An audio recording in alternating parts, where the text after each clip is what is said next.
Subscribe, guys. Thank you.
Get your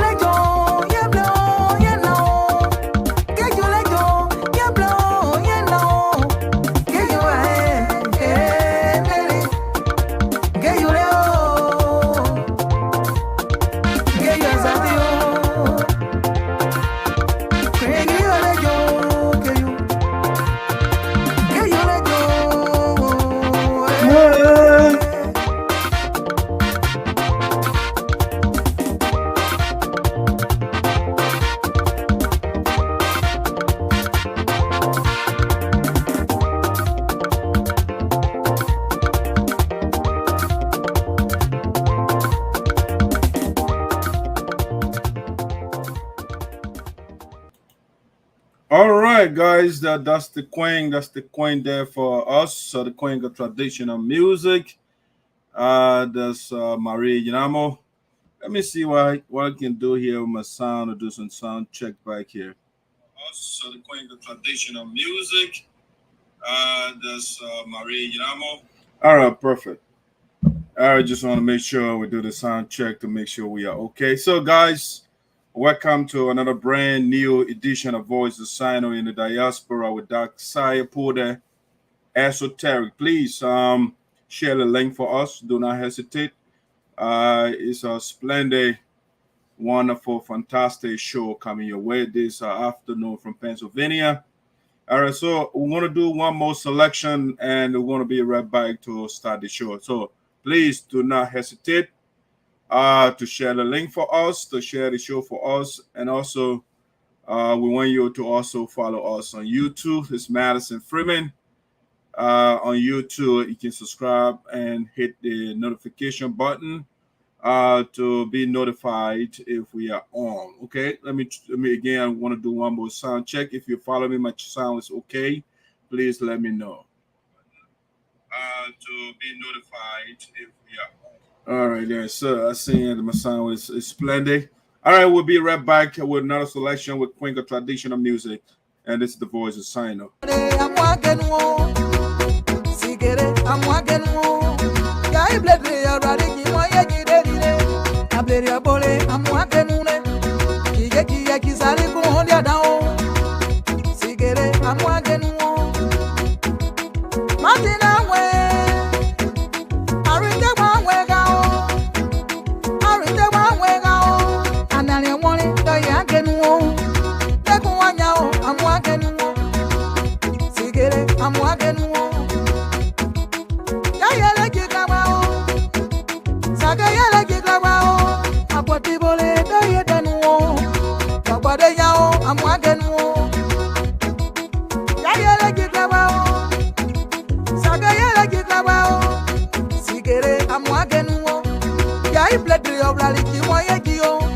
Share the link for us, please. Please share. President Telecom, welcome aboard.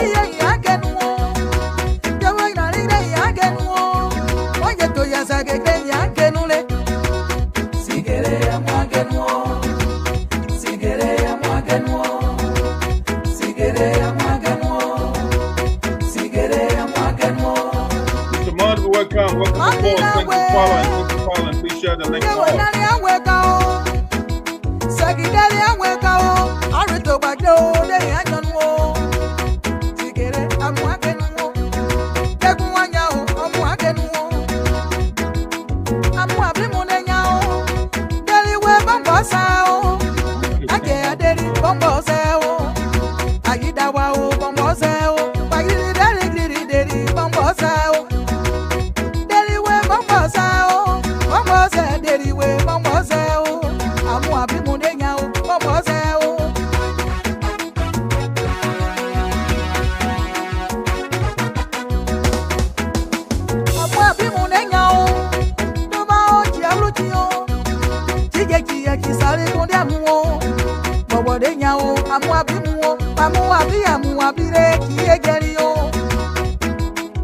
The dino,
Hey, John T. Cone, welcome aboard.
All right, ladies and gentlemen, welcome to a brand new edition of VOSD with Doc Sapo, the Esoteric, coming to you live from beautiful Prosper Park, Pennsylvania, in these United States of America. You know, as usual, I'm usually imbued with euphoria, with excitement, with joy to come and talk to my people. You know, after a while, you know, America is a busy place. And so we have selected Monday to come here to talk to you, to give you an update of things that are going on within SINOE County and the United States. All right, so Cherokee, welcome aboard. Following interested from Greenville, SINOE County. We want to say thank you so much. All of you that are following, please share the link. I got a lot of important information to share today, but you are not sharing the show for us. And the viewers right now, they are not sufficient for us to go on with the show. All right, so let's see here. There's communication coming. Let me take a look. Yeah, so you got to share the link in order for us to give you more information of what is going on. Hey, Buzz, how can we engage your service? Call me. All right, so we want to call you after the show, Mr. All right, we're going to call you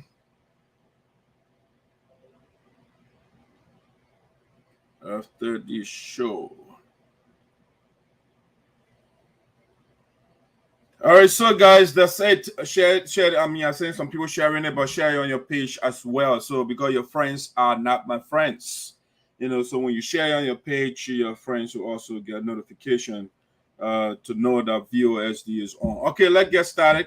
Though when people join us later, people will come on later to follow what we say or what we have to say. Hey, Zabawozer, welcome aboard to a brand new edition of VOSD. Let's get started here.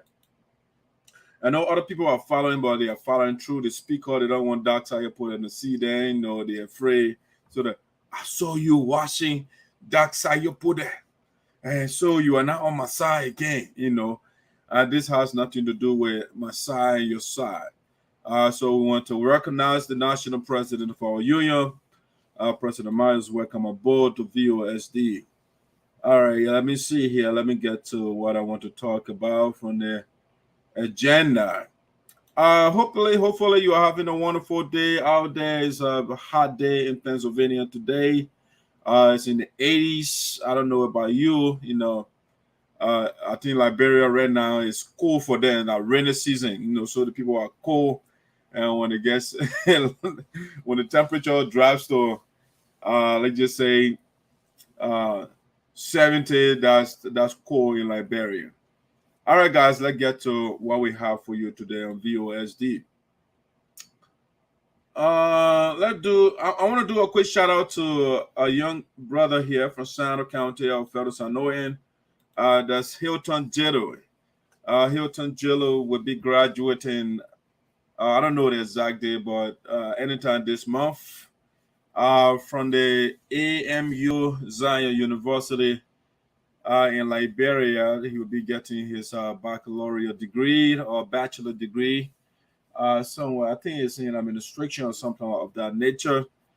So we like to use the opportunity to do a shout out to the brother. Congratulations on your milestone, your achievement. These are some of the things we want to see. The brother, I think his other name, Hilton Jildo, right? AKA the Pro Defender, I'm told. All right, so the Pro Defender, I want to say congratulations for Voice of SINOE in the diaspora with ESOTERIC, the moral voice of SINOE County, the man who is there to weed out the bad ones and make sure the good citizens they remain in place, especially at the power structure, to do that which is good for us. All right, so Hilton, we want to say again, congratulations and great job on your academic achievement. You are growing, and we like that. Sooner rather than later, who knows? You might be catapulted to the leadership position, one of the leadership positions in Santa County.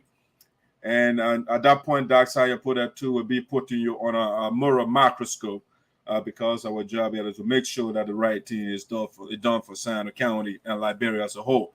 And so Hilton Jado will be graduating pretty soon. I want to say just a shout out to the brother. All right, great job, Hilton.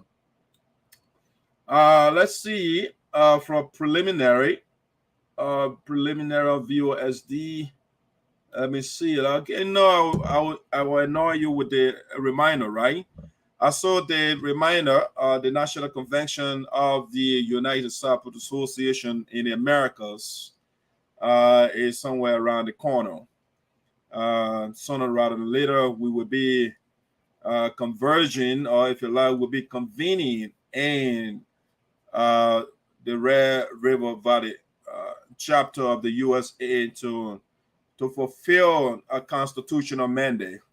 A constitutional mandate that requires that all members of the union should congregate annually to review the health of the organization, to see how we can earmark new projects to undertake to see what is it that we are doing right and that which we are doing erroneously.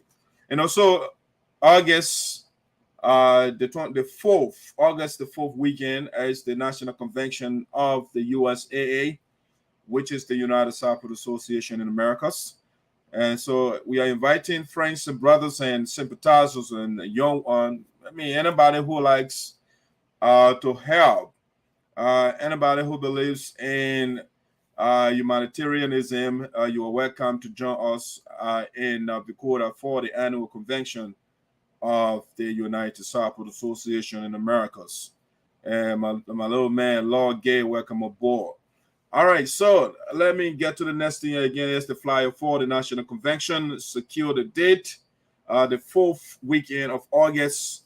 All things USA will be discussed in Fargo, North Dakota. Under the person that will be hosting the convention, of course, is President Otelokolo Yosua. In the Sapo language, Yosua means God. So the National Convention will be hosted by God. When God is hosting something, you know that it's going to be fantastic, okay? By the way, we are not talking about the Eurocentric God. We are talking about the Afrocentric God. Yosua Kolo will be hosting the National Convention. He's the host, I should say, together with the team. And he did it before. And so this is not novel. This is not new to President Otelokolo. So you have to come and join us if you haven't witnessed the national ritual of the United Support Association. You must be in Fargo to have the experience. All right. Welcome aboard. I'm seeing my sister Priscilla Zarzar Spengler. Welcome aboard, brother. Appreciate your presence. All right, the next thing we want to talk about, let's go to our real agenda now. I just gave you some preliminary as a starter for the show. And so if you don't have your fabric, like the hair tie, the lapas and stuff like that, reach out to the national chair lady, and that is Velma Ma Smith. If you like Velma Smith Ma, she is in charge of the fabric, the national chair lady, and running other stuff for the union.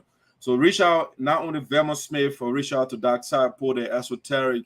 I am ubiquitous. I'm everywhere. Just reach out, inbox me, and every relevant information that you need will be divulged or will be delivered to you.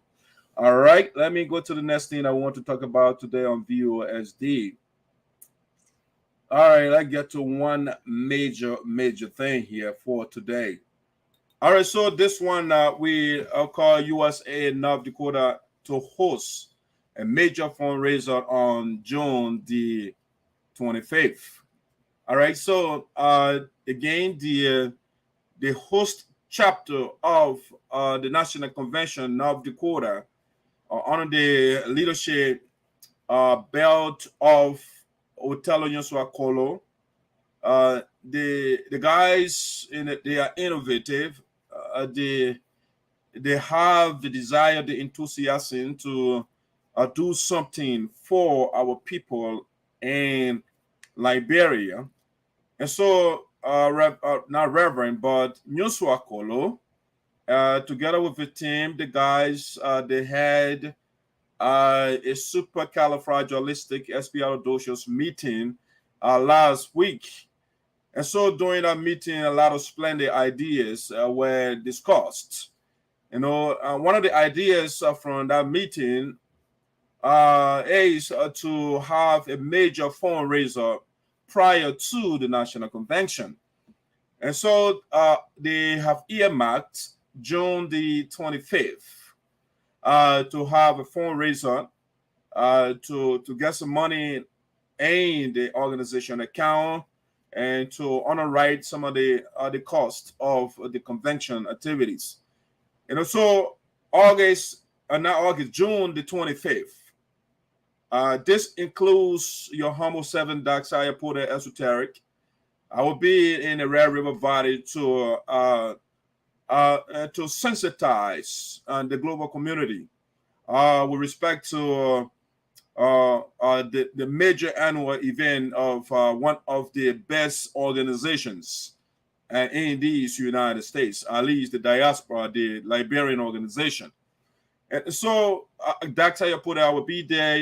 I will bring all my journalistic apparatuses over there to give you what you need. And also, along with that, besides Dr. Saykarjeebo, of course, the humble 7 of our union, the national president herself will be bringing, I think, a large, I don't want to be precise here, because the exact number of people, the entourage, or the retinue of the president, they have not sent the exact number of people that will be part of the president's delegation. But it will be a huge turnout in Dakota. You saw the other time when the president toured the Midwest, right? She went to Minnesota and she went to Iowa, right? You saw how it turned out. And so the president is a human magnet, so all the surrounding states, Minnesota, Iowa, the South Dakota, I'm told people will be coming from Canada because Canada is not far from North Dakota. So they will be there for the fundraiser of the chapter, okay? So I got this communication from the chapter here, from the secretary. So let me share that with you with respect to what the guys are doing. They are not only raising funds, but they also want unity. The little scrimmage that we had, it's now in the past. So people are thinking, the leaders of USAA North Dakota, in conjunction with everybody else, they are thinking progressively, okay? So we had this little battle in the past, and it is over now. Liberia had how many years? 14 years. Macabre war. Innocent people were killed, and now we are one family again. And so along that line, the members of the USAA North Dakota chapter, they wrote a communication. Let me share that communication with you here. Let me get to the communication to get the content. I'm not going to put it on the screen because I didn't make preparation for that. And so the guy said from the office of the secretary of the Red River Valley chapter, Maxine Gowa, he said, message of encouragement and a call to join and support a noble cause. And this was dated today, June the 6th, 2022. And the message says, this message of encouragement comes from the leadership of the USAA North Dakota Chapter and fully sanctioned and endorsed by the national leadership of the USAA. This salutary greetings of encouragement is intended to encourage and exhort all of our team members to be part of the scheduled fundraising program slated for June the 25th, 2022 in the beautiful city of Fargo, North Dakota. Our recent chapter monthly meeting was awesome because it was well attended and a lot of good ideas or things concerning the development of our people in Africa, specifically Liberia, were discussed. In keeping with the good spirit of our previous meeting, and in continuation of the momentum, we wish to encourage everyone to come on board. You say everyone, right? We wish to encourage everyone to come on board to work together as a union. And let it be said, in addition, that this message of exhortation is for everybody, be it Gil, Mano, Crown, Crew, Mandingo, and or any nationality or ethnicity for that matter, who believes and subscribes to the concept of helping those at the nadir of the socio-economic ladder. It goes on to say, once you have the mind and passion for development and improving the condition of the economically disadvantaged or the poor, you are wholeheartedly welcome to join us. Thank you so much for taking up your time to read through this communication up to this point. And we eagerly look forward to your distinguished presence as June 25th, 2022 will be a joyous and eventful day in Fargo for a good cause. Come one, come all. And this communication was signed by Maxine Gowa, General Secretary for USAA North Dakota Chapter. It was approved by the Honorable Otello Seeyahkolo, President, USAA North Dakota Chapter, attested, the national, because they indicated that the meeting or the fundraiser or whatever the communication that they are putting out, because the president supports, she is the head of everything. So it was sanctioned. The guy said in the communication it was sanctioned and endorsed by the president. And so as a result, it was attested by the national president, Her Excellency Francess Clarke Myers. All right, so that's the communication from North Dakota. And again, I want to call on all and sundry to be in North Dakota on the 25th of this month. Again, I will be there palpably. You will touch me, you will feel me, you will smell me, you will hug that Sayakpo there. I'm not a boogeyman. I don't have horns on my face. I'm a decent gentleman, but sometimes when we're beyond this, the people will say, oh, that guy, that troublemaker. No, I'm a very cordial and affable person. You will love to be around me. And so I will be there together with the national chair lady, Madam Edith Smith, the national president, the co-chair of the board of directors, the national chair of the board of directors, Honorable Dr. Falison. A lot of people will be coming. The great, if you like, I call the matriarch or the raconteur of the Sapo Nation, Mother Rebecca Sloan, and those people. So, a lot of people will be in North Dakota. So you have to be with us on the 25th of this month. All right. And so, guys, we appreciate you, President Kolo and your team. Continue the outreach. I'm sure the new chair lady for that chapter, she can't wait to meet the president and the delegation. You know, Sis Polia, if you like her other name, is Pani Morris. You know, they can't wait. The people are working synergistically to make sure the program goes well as the national convention. All right, guys, come out. Reach out to us anytime you need information to be conveyed to the public. Reach out to Voice of SINOE. Don't hesitate. That's why we are here. We are working pro bono for the betterment of humanity. All right. So thank you, guys. That's the information with respect to the national convention, the national president. You know, when the president coming again, I told you, the Cleopatra will be in North Dakota. You know, with that smile on her face. How can you be repulsed by that? No, you can't. You will have to come closer because you want to meet the lady whose name has been, you know, vibrating globally, you know, on Voice of SINOE and other media outlets, you know.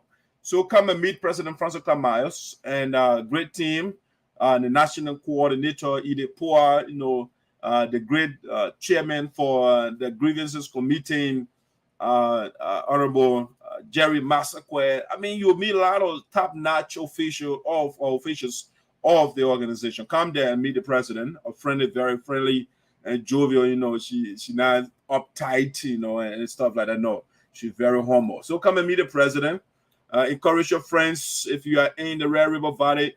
I mean, reach out to all. Look, if you are working on that day, call out or put in your town right now. If you can't afford, call out and come. Will pay your rent for that day. You know, just come. You know, VOSD, we are here to the national president coming. You call out how much you getting paid, and I will just do the calculation. Will pay you, and your country and bring some money and put it in the box. You know what I'm saying? So we pay for your day off, and then you draw enough money in the maybe $4,000 each. That would be excellent. You know. All right, guys, just a little dose joke over there. Let's get to the next thing that I want to talk about on VOSD here today. That's North Dakota over there. Let's get to the national president for a second. All right. This one will say update.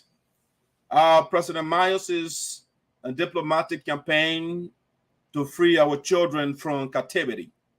All right. President Francess Clarke Myers' diplomatic campaign to free our children from captivity. All right. So, first of all, I mean, diplomatic, you know, just to break some of the jargons down.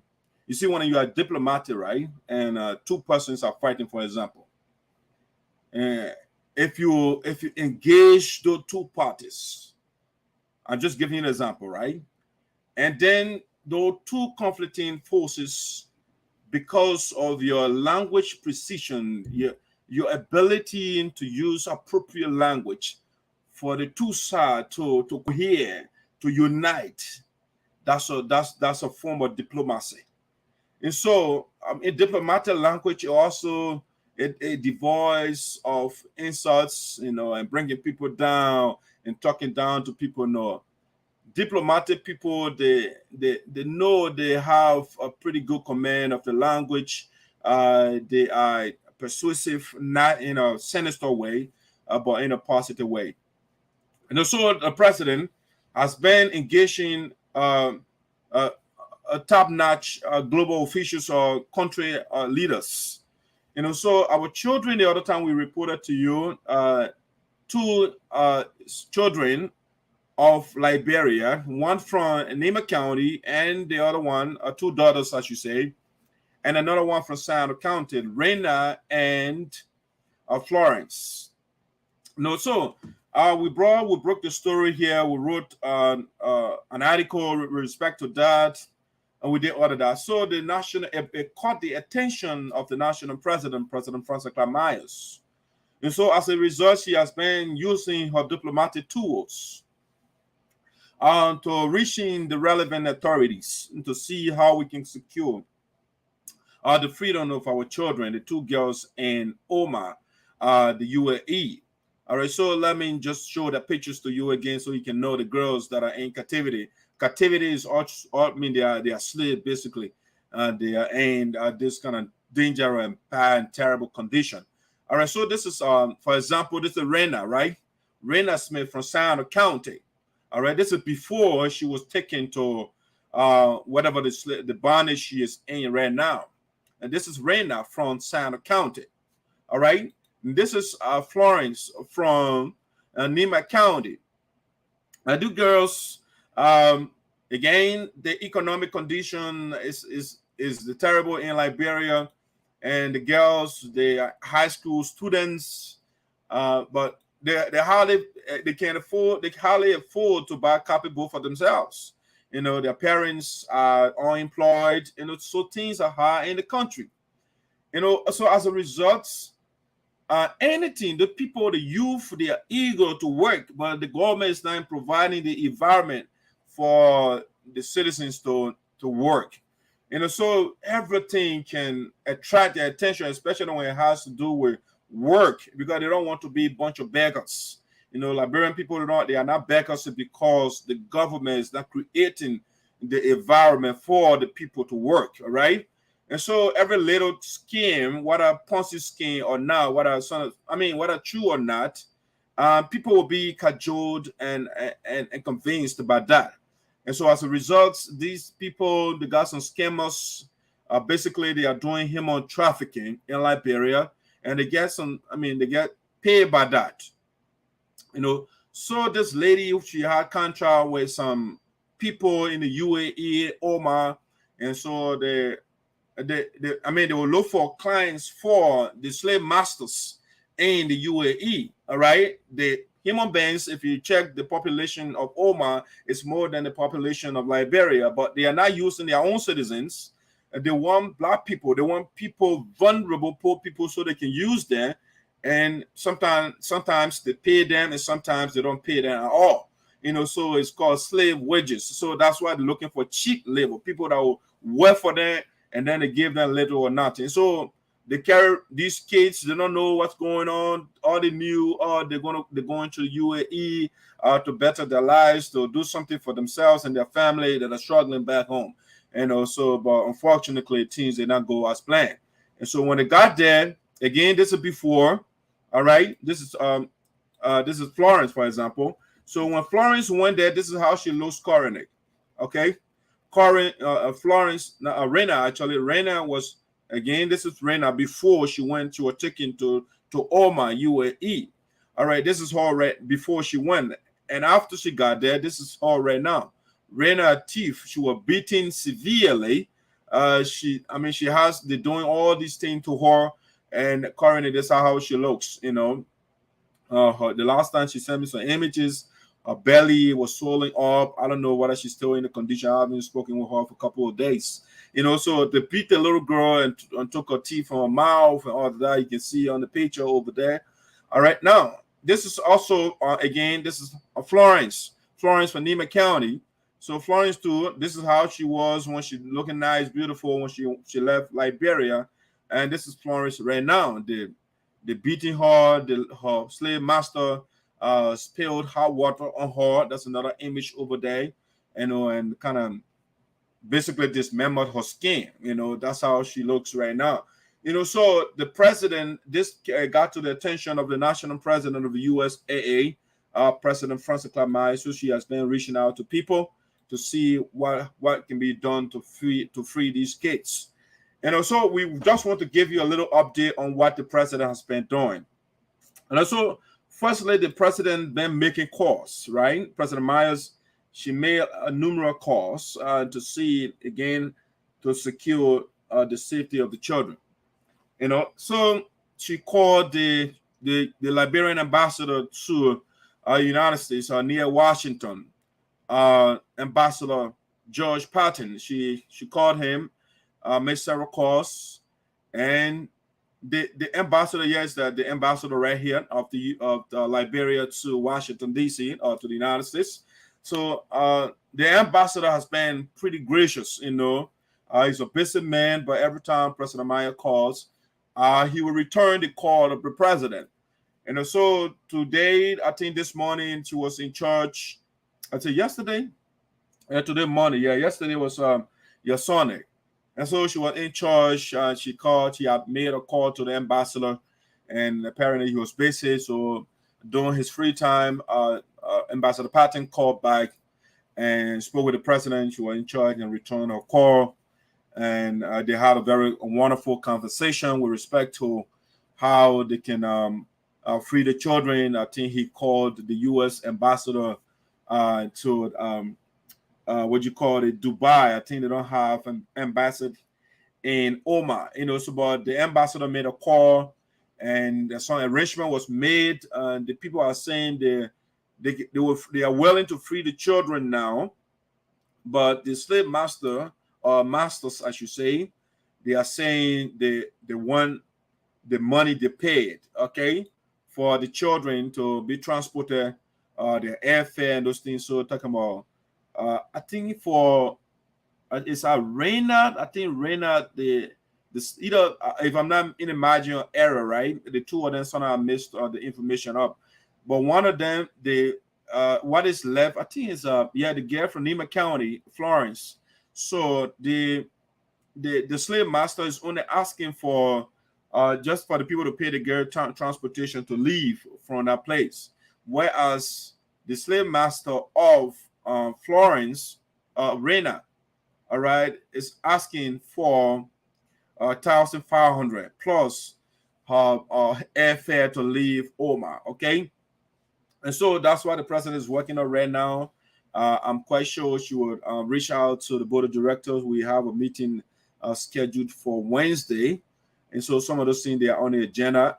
And from there, the president she's making an effort to get in contact with the board of directors, see what we can do to get the little girl out there.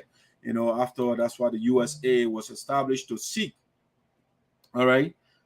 So I'm told 1,500 plus for the transportation of this little girl, Rena.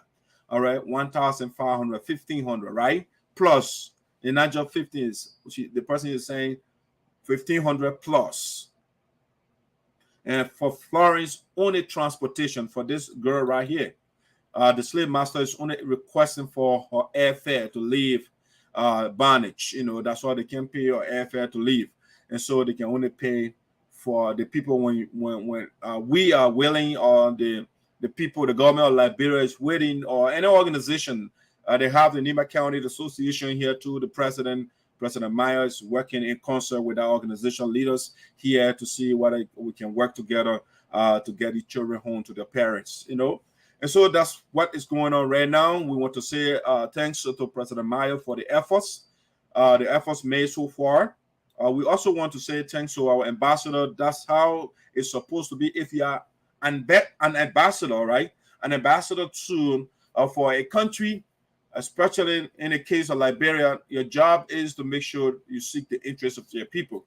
So Honorable George Patton has demonstrated leadership. He is not saying, "Oh, I'm too busy." So certain calls when they come in, I'm not going to pick up, I'm not going to return people call. And so the ambassador is doing great and reaching out to see how we can get our children. So right now, it's only money left now for the children to be home. Once we get the 1,500 plus, Rina Smith will be home with her family. All right. For Florence, the slave master is only asking for the transportation, and Florence will be home with her parents. And so we're reaching out all the humanitarian organizations out there to chip in whatever you can chip in to get these scared children. I mean, they look bad. So look, this is Florence, Rena, and this is how she looks right now. The people just make the girl to look old in no time, And this is Florence, and this is how she looks right now. Her skin, they burn her. All right, they burn her hot water. She called me and said, "Oh, people that they spill hot water on me." She crying on the phone. The other little girl too, she was crying. So guys, let her do something right now. 1,500 plus should not be too much to bring our daughter home. We can do it. Let us do it. Let's work together to do this. I mean, we can find out 1,500 to get Rena, our own Sapo daughter. She not only is from SINOE, she is a Sapo girl. When I talked to her the other video the other day, she was speaking Sapo.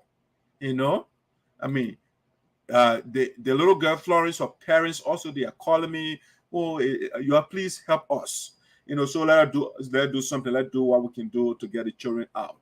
All right. Thank you to President Myers for the wonderful job. The race is not to the swift, but he that endures to the end. Not only to the end, but to the very, very end. So President Myers, I want you to continue this exercise until the children they get home to their parents. Thank you so much. This is what we need. That's leadership. This is how your strength as a leader is tested through tough times. Leadership is not all about bread and butter. Things will be tough. You have tough challenges. And your ability to address those things makes you a good leader. And like I was talking to somebody, the people, they are not celebrating people like Abraham Lincoln because they did something, they had some party somewhere. No. The country was at the verge of dividing, and Abraham Lincoln stood the test of time. Dr. King, then the people are healing them because things were tough. I mean, they say black people, they are not for human beings. They shouldn't have certain rights as human beings, and those guys face the challenge. The water horses, they send dogs at them, and those things. They beat them, they put them in jail, and those things, and so they stood up to the challenge, The liberation forces in Africa, those guys that free Africa today, and we are called independent people like Nelson Mandela. Those guys, they faced arduous and difficult obstacles, for which we are celebrating them today. That's leadership. All right, so President Myers, and keep on that path you are on. You can't be with dark side of people that can be in your corner and you go wrong. All right, so guys, that's the transition to something else that we want to talk about on VOSD. All right, let me take you here to the next thing here. All right, this one I call a call to the prodigal children to come home. A call to the prodigal children to come home. All right, those of you that are biblically savvy, you will be familiar with the word prodigal, whatever your dictionary, the prodigal children. But in the context of the Bible, it was just one son. His father and some rich man got money. And so the little man said, Father, I want my share of the resources. I want to go out there, and give you a shot and be on my own. All right. And so the young man went. He wasn't financially savvy. He thought, having money is just all to it. And so he went, he had party with the money. Ain't no time, he had all the beautiful girls. Ain't no time, the money ran out. But the good thing about the biblical prodigal son, he did not say, what, I will put on the ego, I will then go talk to my father. No. The young man mustered the courage and went back home and said, Father, I screwed up, but I'm home. I'm here, I'm kneeling down before you. I wasn't wise. I don't know how money, it's not about getting money, but I don't know the mechanics. I don't know the science of money, how to increase what I have. And I squandered the money. And the father, parent will always be a parent, or parents will be always parents. No matter whatever you are as a child, the parents, they will always accept you. And so the young man went home, knelt down to his father, cried, rolled on the ground. And the father said, my son, get up. You are my son. You are my blood. I can't abandon you because of your unwise decision. And the father accepted that young man again. And so similarly, the USAA, we had our prodigal children out there. They are prodigal children. It's no difference. The parents, we have money, the USAA. The organization, saying this is a rich organization. And so our children, they looked in our account, or if you like, accounts, because some of them, they were in charge by then. They saw the money. And they protested, parents. We are growing up. We want our share of the money. And so we did, the parents, they did their best to talk to those kids, to talk to the children. You know, when I use the word children here, I'm talking about in the context of the USA. The USAA is bigger than all of us, is older than us. We are children of the United Support Association. And that's the context in which I'm using the word child or children here. And so our brothers and sisters, the children of the United Support Association, looking at the resources in our account, and they agitated. They say, you know what, we want our share of the resources so that we can go try out like the biblical prodigal son did. And so we talked to them, the board of directors, they got the elders involved in the Sapo land. When the elders come on, because they are the next to the ancestors, the elder intervened. And the children, the prodigal children, they still insisted that they want their share of the resources of the USA. All right? And so, went to court, and the only thing they could advocate for is still because they want the money to be shared, they want their share of the money. And so they said, mediator, share the money, equal share. It's almost like the different, also another story in the Bible, Solomon, the two ladies, they had an argument over a baby, and the other one said, oh, that's my baby. The other one said, that's my baby. So they went to Solomon, and Solomon said, okay. They argue and say, oh, okay, bring that baby. He took his sword and said, I want to chop the baby into two, so the other person can carry the other half, and the other one carry the other half.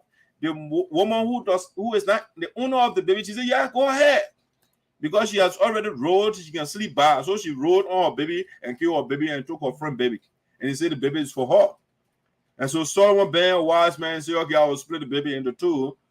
And the argument ensued. And then later on, the mother said, your royal hand, your king, your majesty, don't do that. Give the baby to her. You know, so in the case of the prodigal children, they say, divide the baby into two. One will share the money.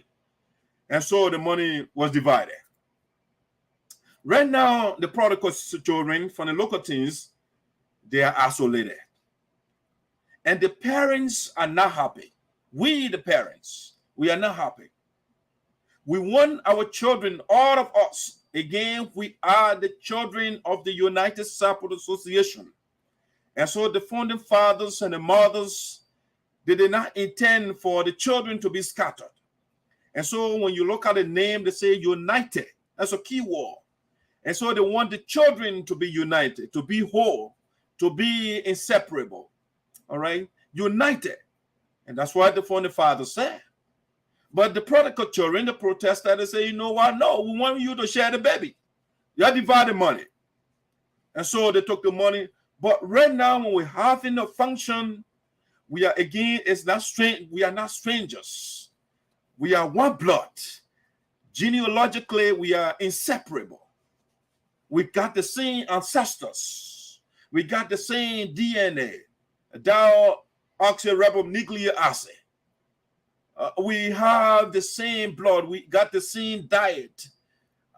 We have the same culture. We are the same people.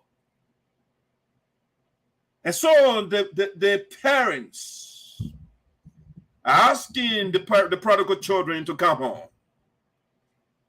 The prodigal children, they are practically isolated. I mean, I will post some pictures. I'm not putting the picture to denigrate anybody, but I just want to demonstrate because it's saying a picture worth 1,000 words. Yeah, a picture, an image is powerful. You know, so to show the camaraderie, the brotherhood, the sisterhood that existed before, the parents, they want that to be restored because our forefathers, some are alive, or if you like, the founding fathers and the mothers, some are still alive and some are deceased. And those that are in the grave right now, they are not resting comfortably because they are spirits. African people, we are spiritual people. We are not religious people. And also the spirits of our ancestors, the establishers of the organization, those that are in their graves, they are not happy about what's going on. And those that are alive as well, and they are sad. They are very, very sad about what is going on. They want their children to be under the same umbrella they call United Support Association. And that's sad. Sad. Look at the root word of the prodigal children, their name. Sad. S-A-D. It's sad. And so the guys are sad right now. The parents, they want to restore the joy of the children. You are isolated, and then you give yourself a name that is commensurate with the condition. Sad. Sad. The root word, the genesis. S-A-D-D-A, right? Now, how they call themselves S-A-D-A. So sad. We don't want our children to be sad. We want Honorable Grio to be happy again. We want our brilliant daughter, our Manakama Ross, to be elated again. We want our daughter, Manajoy Sion, to be euphoric again. We want our revered elder, and a boy Sion, to be in the oasis of elation once again. That's what we want. And so the union now is headed by President Francess Clarke Myers, robustly supported by the board of directors, chaired by Dr. Reverend Tallison, or Tallison. I always miss that name, sorry. They are calling on our prodigal children to come home. Don't worry about the monies, the funds you squander. We forgot the order that.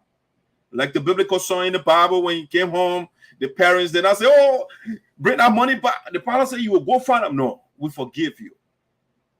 We forgive you. Come home. We want to sit on the same table again to eat. We want to share the same beverage again, the same drinks. We want to share jokes again. We want to get on that land where all of us will sit down and retrospect and go to the land of nostalgia and reflect and say, why were we doing this, and love ourselves so we can embrace each other again.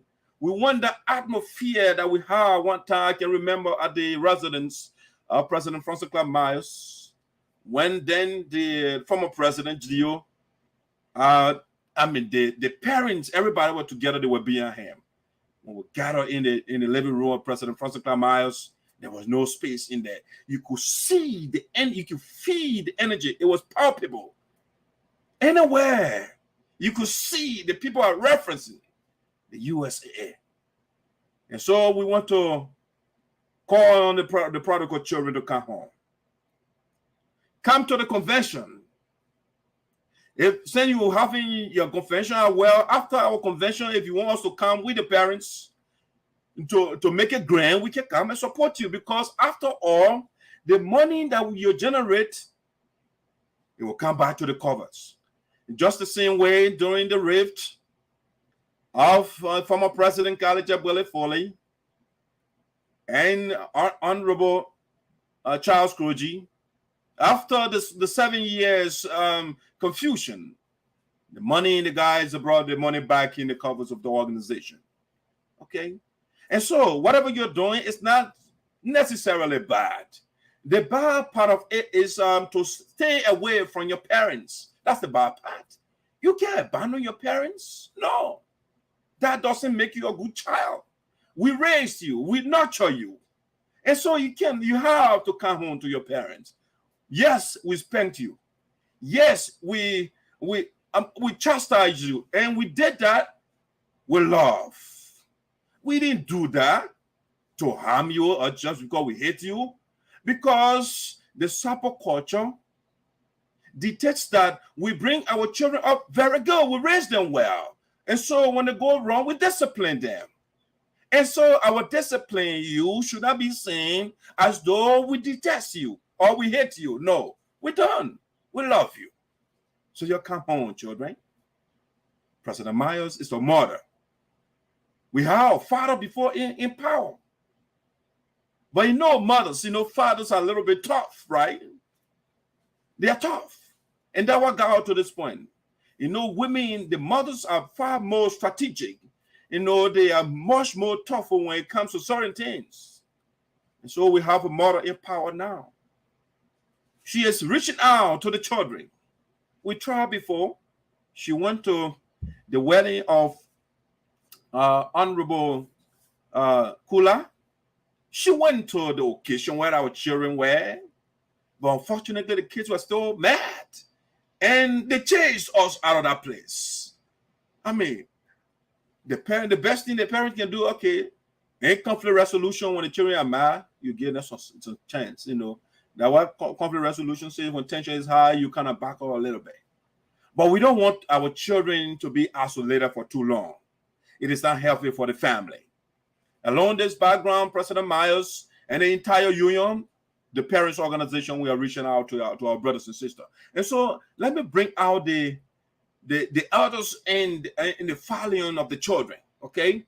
The elders, the guys that are leading the children in that place. And so we want to call on Mr. Gio. He is the head for the prodigal children. We call you, sir. I mean, again, the word prodigal should not be construed from a negative perspective. I'm not using that word negatively. All right. I'm using it in the context of, going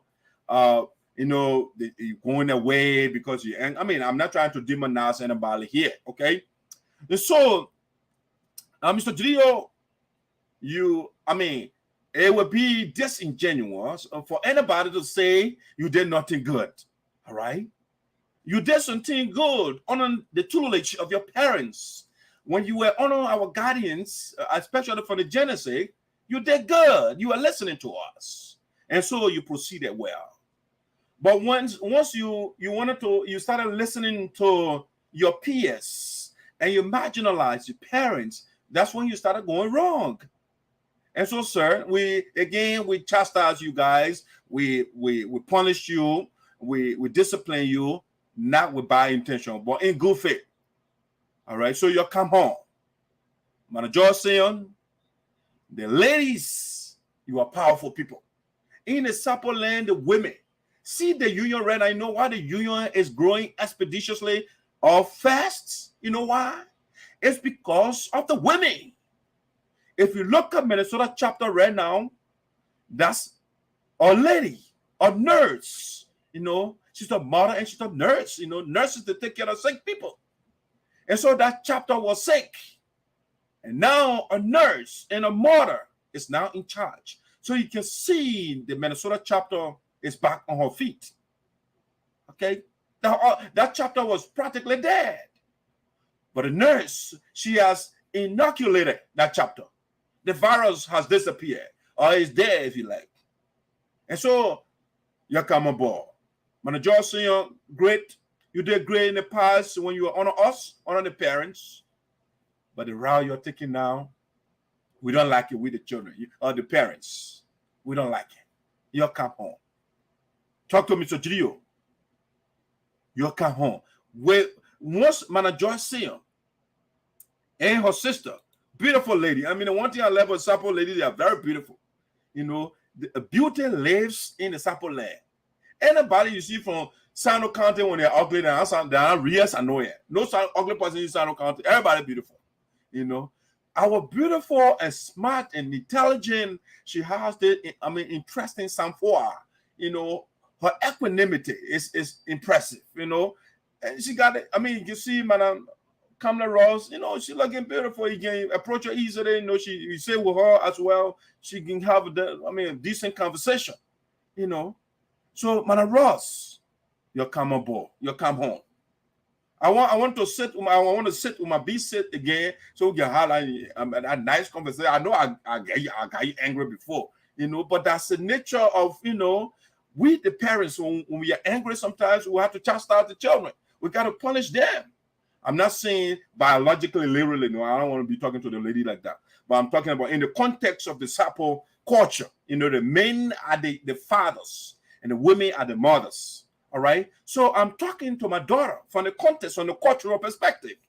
And so I want to sit with my daughter again so we can have that decent conversation. I want to see that smile again, Mana Ross. Come aboard. All right. You come aboard so that the agenda of the USAA, I mean, it's working fine under President Myers, but we don't want you guys to be isolated. We want you to be part of the development.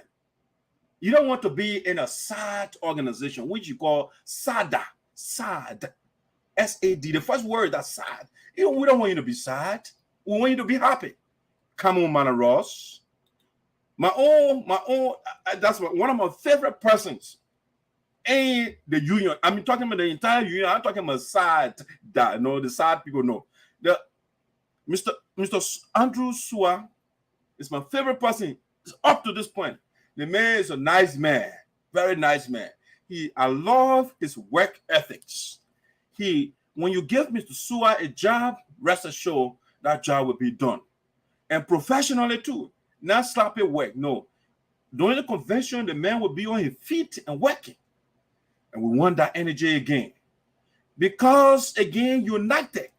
Let's learn from the United States. We got the same beginning words of the USA, of the United States, United Support Association, United States of America. And these people, they are not strong because they are divided. They are strong because they are united. So let's bring our skills together. Let's harness everything, our skills, our brain power, and make it one. So it can be that strong, united support association. Want to call on my senior brother, Andrew Suah, you come aboard. You lead SADA. Okay? Let me see here. See our former national queen, Mana Yangle. I told you beauty lives in the Sapo area, right? I play your far, especially the Sapo women. They are beautiful. Anywhere you see me, ugly Sapo woman, just call me. You will not see that. Beautiful, all of them, they are gorgeous. And so our mothers, you come back home. All right, you come back home under the umbrella. We had to fight. It's okay, Sometimes the body, why sickness is not always bad. It has a positive and negative side to sickness. If malaria had not come, we will not generate the medicine for it. If you don't get cold, the people will not go to the laboratory to get a cold medicine. Like the COVID is a bad thing, but right now, at least it gives us the ability to think. And so conflict should not always be taken as a bad thing. And so you come on board to the union. All right? That's our former queen, USAA national queen, Mana Yangle. Talk to Mr. Gio and the guys, man. I know the women, they can make that thing happen quick. The great man. I want to see my man, Mr. Wale, Christopher Wale. I want to see that son. Marina got a son, right? For him. I just forgot that son, the title. When that song comes on, I let her brother dance it. You come back on board. Let's get that energy back together, guys. My brother Otave, come on board. Even though I predicted that you were on the other side, you got paid with me. I lie on you. But brother, come back on board. We are same family. We are the same people. I coming to North Dakota. I say because we had this misunderstanding, so I would not go to Otave's house. I will come there, brother. Your woman is nice. You got a beautiful, nice woman. You got a beautiful family. We can't divide ourselves because we have this little misunderstanding. We, the parents, we spanked you. You come home, guys. It's not late. It's not late yet. We're making a call. That's how you put it. I call it, look at my beautiful sister, Sophia Cape. She's one of my favorite persons to, but then on what you call Robert Tuba administration. She was my favorite person, and she's still my favorite person. Even though she let it grow, I walk around, but my own sister. I'm a leader. You cost me all day. I want my children to come on one umbrella. And that is why I am the spokesperson for the elders and the ancestors, the people of SINOE County. And so I got to bring my children back together. So, Sophia, come on board, sister. I love all of you. And I mean it from the bottom of my heart. I'm not joking here. A serious business I'm talking here. You're coming board. We have better things to do back home. Then now we get on Facebook and make flower. It makes us small when people are putting us on a higher pedestal. So my sister there, that's Sophia Kape, you know, see that our queen here again, our former queen here, Madam Nyanwule, my man Darius. I like my man Darius in the whole conflict. I didn't see Darius getting on Facebook and writing and stuff like that. No, Darius been cool. You know, that's good. Darius shows some sort of leadership. He's not angry like other people that vex. When he came here, I spoke to him, brother spoke. I mean, that's why he's supposed to be that man. You know what I'm saying? So our women there, that the major people, you know, the see the North Dakota chapter, for example, right? When Sis Paulia got on board, things changing. So the women are powerful people. We can't ignore that. When a woman is sad in the home, that home would not be happy. All right, so Darius, my man, you support our women, so they'll bring everybody home. You come back home. Look at my sister, Mommy. I think she's in Utah and Sophia over there. Beautiful people. You come back home and let's do the thing again. Hey, the general herself. They call her General Lisa Fale. Now the general, General, you come on board. The former national first lady, Madam, that's Mariah Julio. Mariah Julio, you come home. It is very important that we do this. It is very, very important you come home. Let's get our people the help that they need. Yes, we did a great job in the past, and we are still doing a great job, and let us continue that. I'm talking about the United States Association now.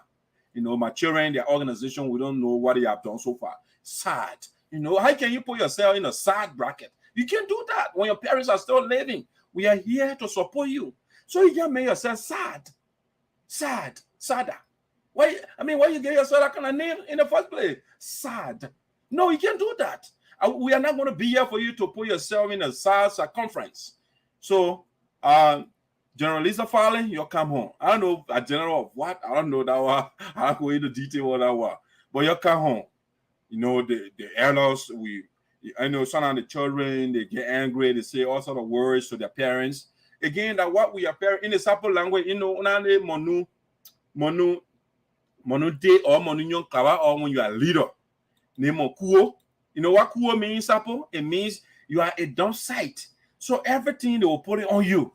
You know. So our new clubby, you come. You say all those things to us. We don't hate you guys. You come. Our kuo, Apo saying, we will stay accept you guys. I love this picture. The guys during the Memorial Day, they went to the site of our fallen brother, Daniel City, to pay homage to him.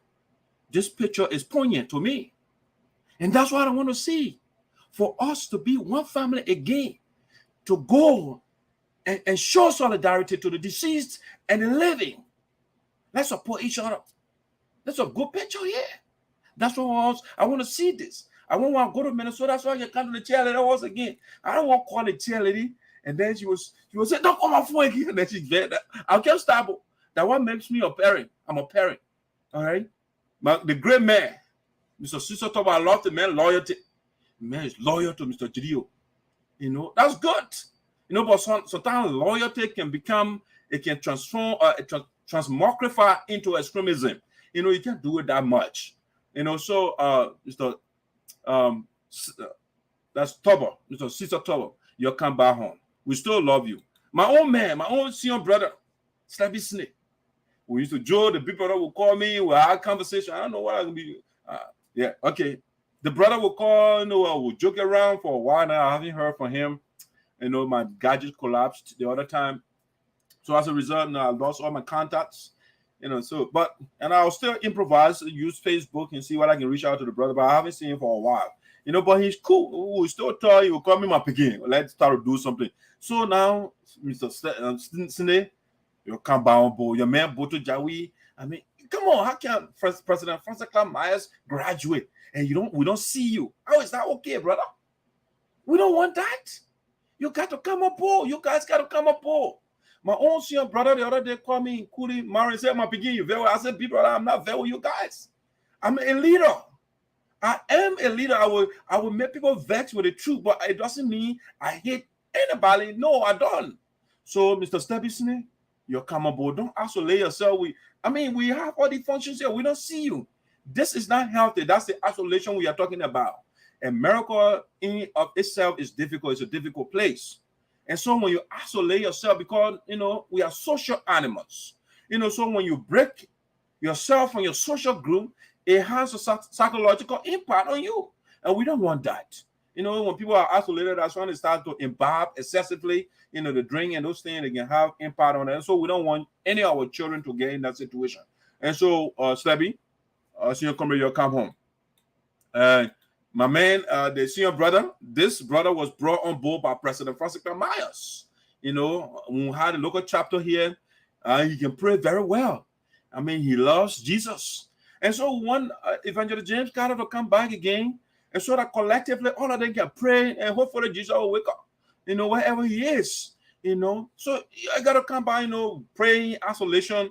It doesn't make the voice stronger, So we have the national a prayer warrior right now, Reverend Boto City. You'll come and be part of the team. So all of you can pray to Jesus.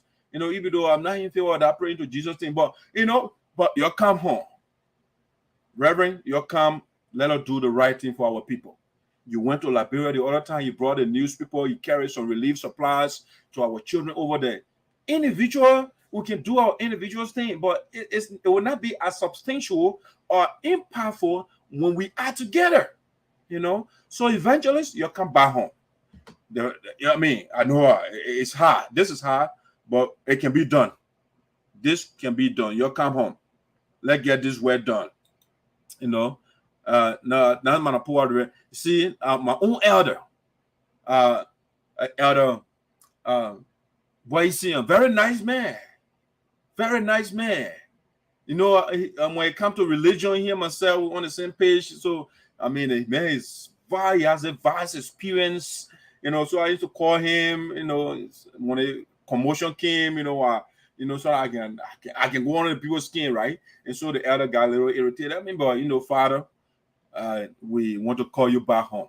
I know I irritated you guys with the truth, but, I have this moral and ethical obligation to do that which is right, and that's what I didn't do it to disrespect anybody.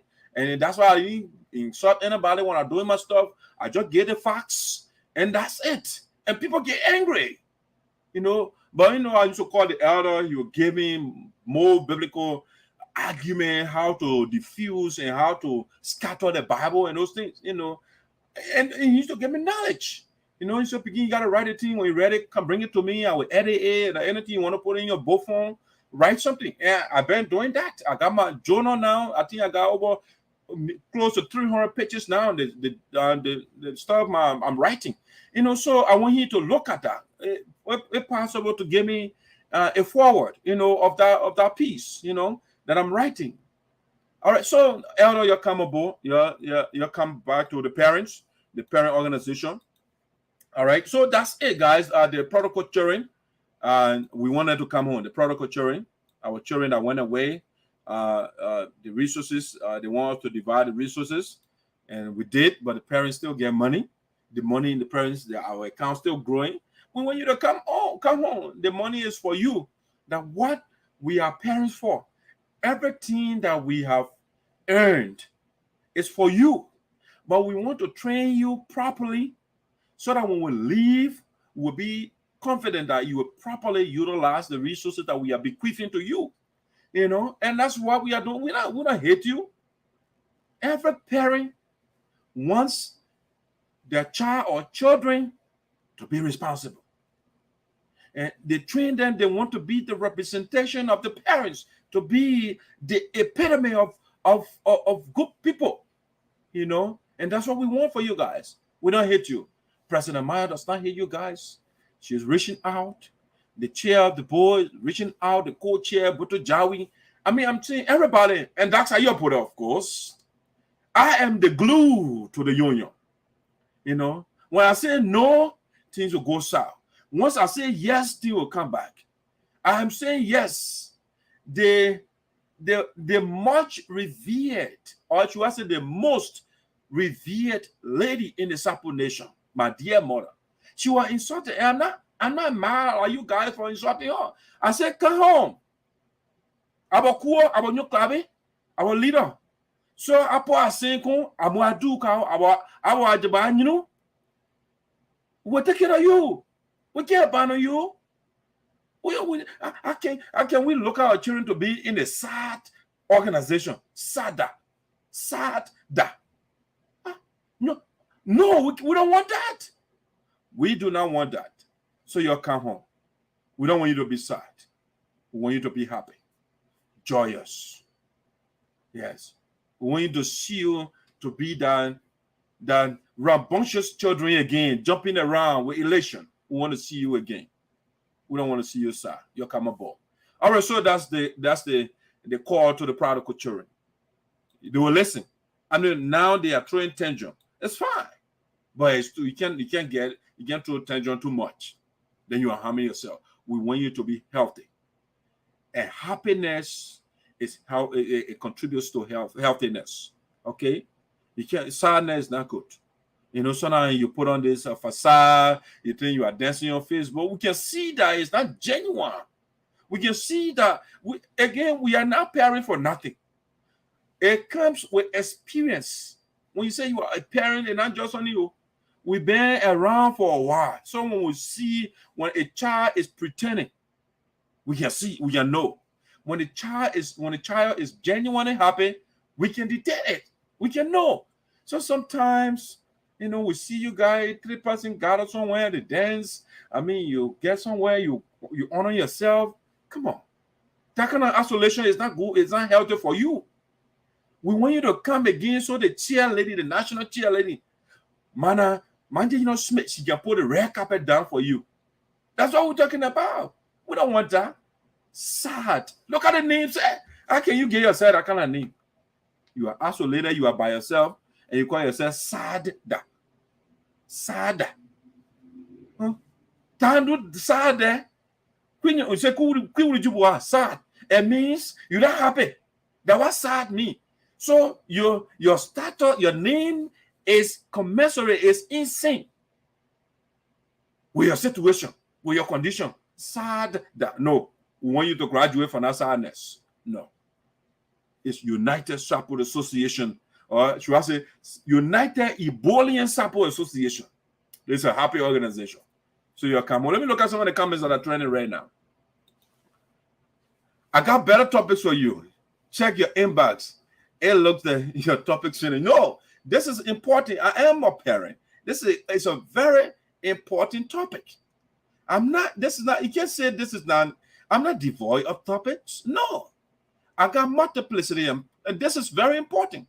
The unity of my people is very, very important, chairlady. And I know it's very important to you right now. But you see, what the chairlady wrote is what we call antithesis language. She actually means that the children, this topic is important. Or I got more. So when you're speaking oppositely, if that is a word, it's up to you. But no, this is important. Madam Smith, you are the chairlady. Will you want your children to be in a sad organization? No. Will you want your children to be in a sad state? No. And so I know you love them. You know, you love them. I know everybody will love you. So we got more topic. This is not a small topic. No. You will thank me later. You will thank me later for what I'm doing right now. And I know you support me behind the scenes. You don't want to be using opposite language. I'm following from the nation capital, Monrovia, around my daybreak, my open community. Okay, thank you for following. Mr. Shegben said, our secretary of the board of directors, our chapter account now is open and active. All accounts under the former president, Mr. Casey Wiley, are closed. Thanks to President Marie Pine and her team. Okay, see the guys I told you, women, you don't joke. So all the illegal accounts, they have been closed. And so we want you guys to come back on board because you get one account now. And the security system now on the account is not easy. Yeah, it's not something that intruder can come and go in there easily. Right now, it's tough, you know. So we want to say thanks. Good job. That's important information over there, Mr. Secretary of the Board. Thanks for devoting that information to us. But you're joining so we can bring our children back on board, you know.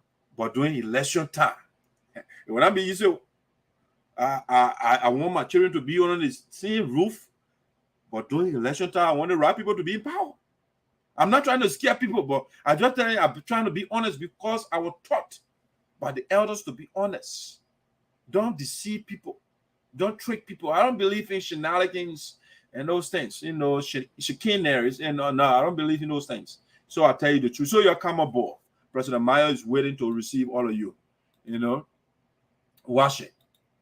All right, guys. You are welcome, President Kolo. And so, guys, I'll go on quick commercial and we'll have an important topic then to discuss again.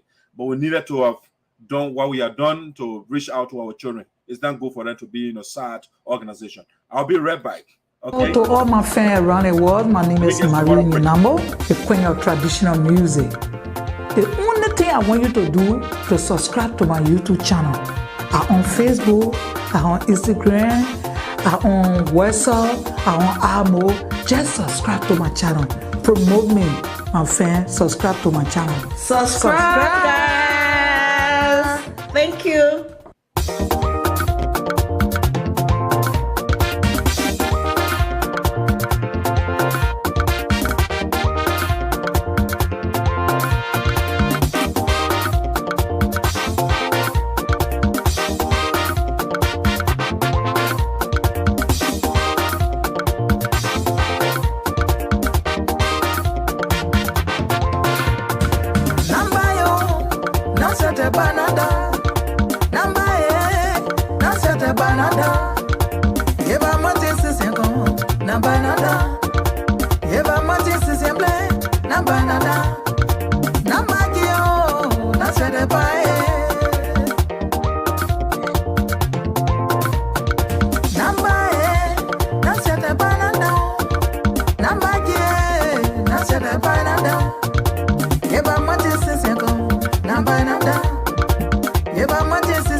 Guys, ladies and gentlemen, welcome back to Voice of SINOE, to our second segment of VOSD, coming to you from Prosper Park here, Pennsylvania, and these United States of America.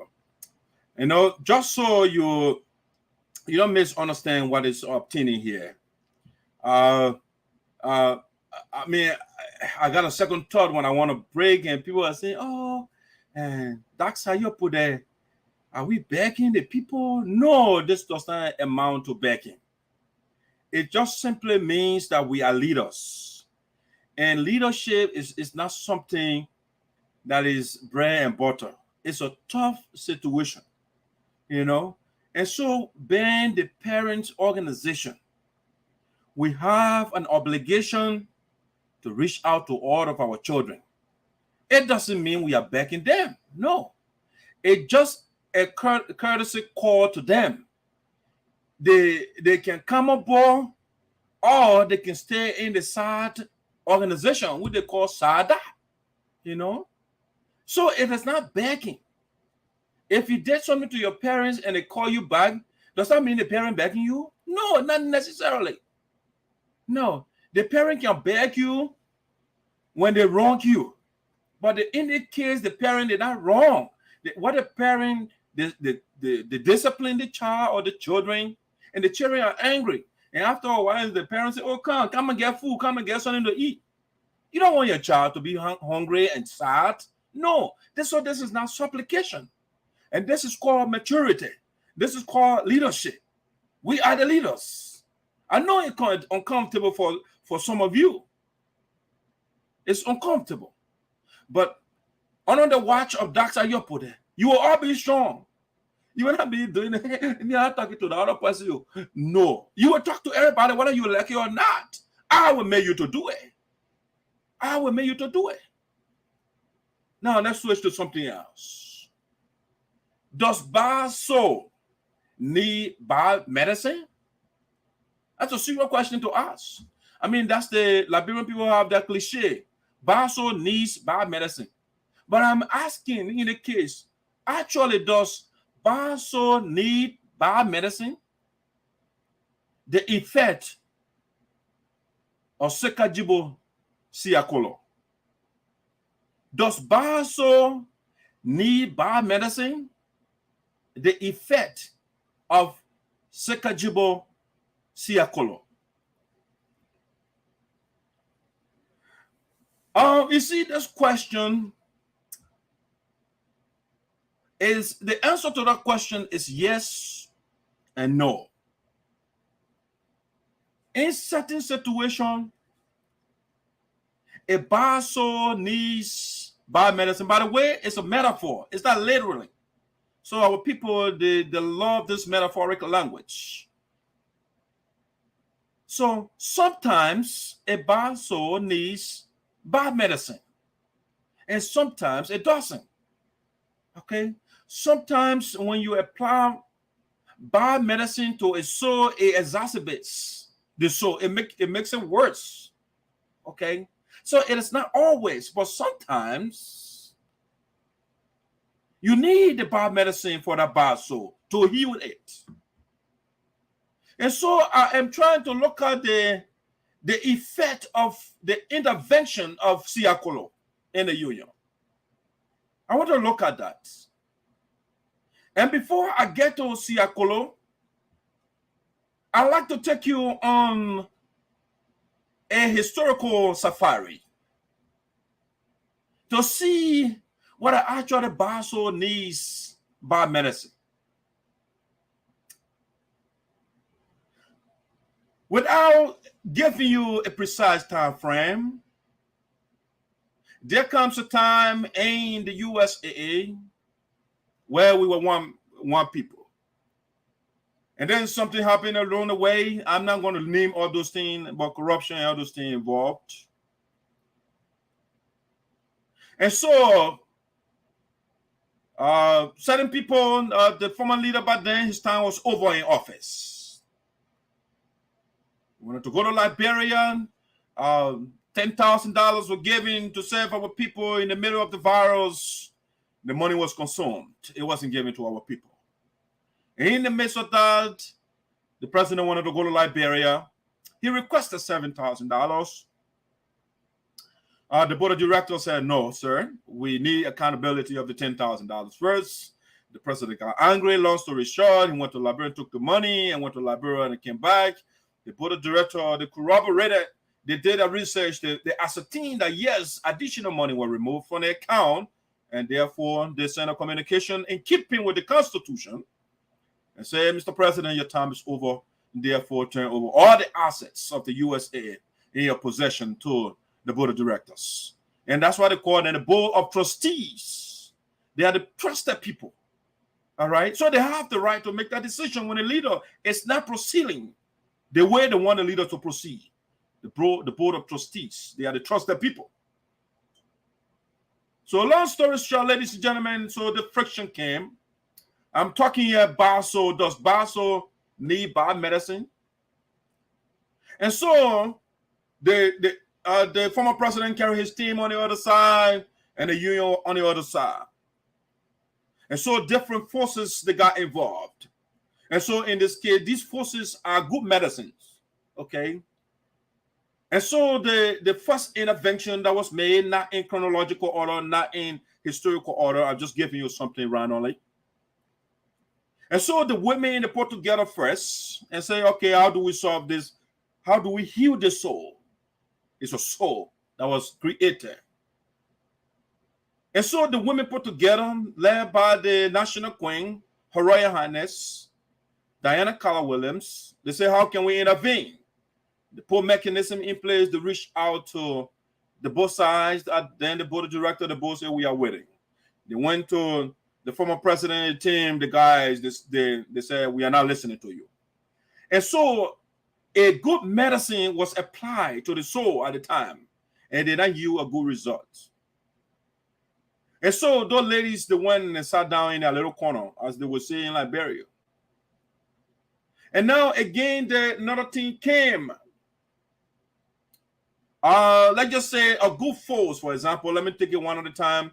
The superintendent of Grand Judy County, Mr. Kyle Farley, intervened. It's a good soul, so good medicine actually. So it was a good antidote applied to the bad soul. It did not heal the soul. Another good medicine was applied in the presence of the national president of the Grand Jury Association in the Americas, Mr. James Poah. He intervened. It was a positive medicine to heal the soul. It didn't work.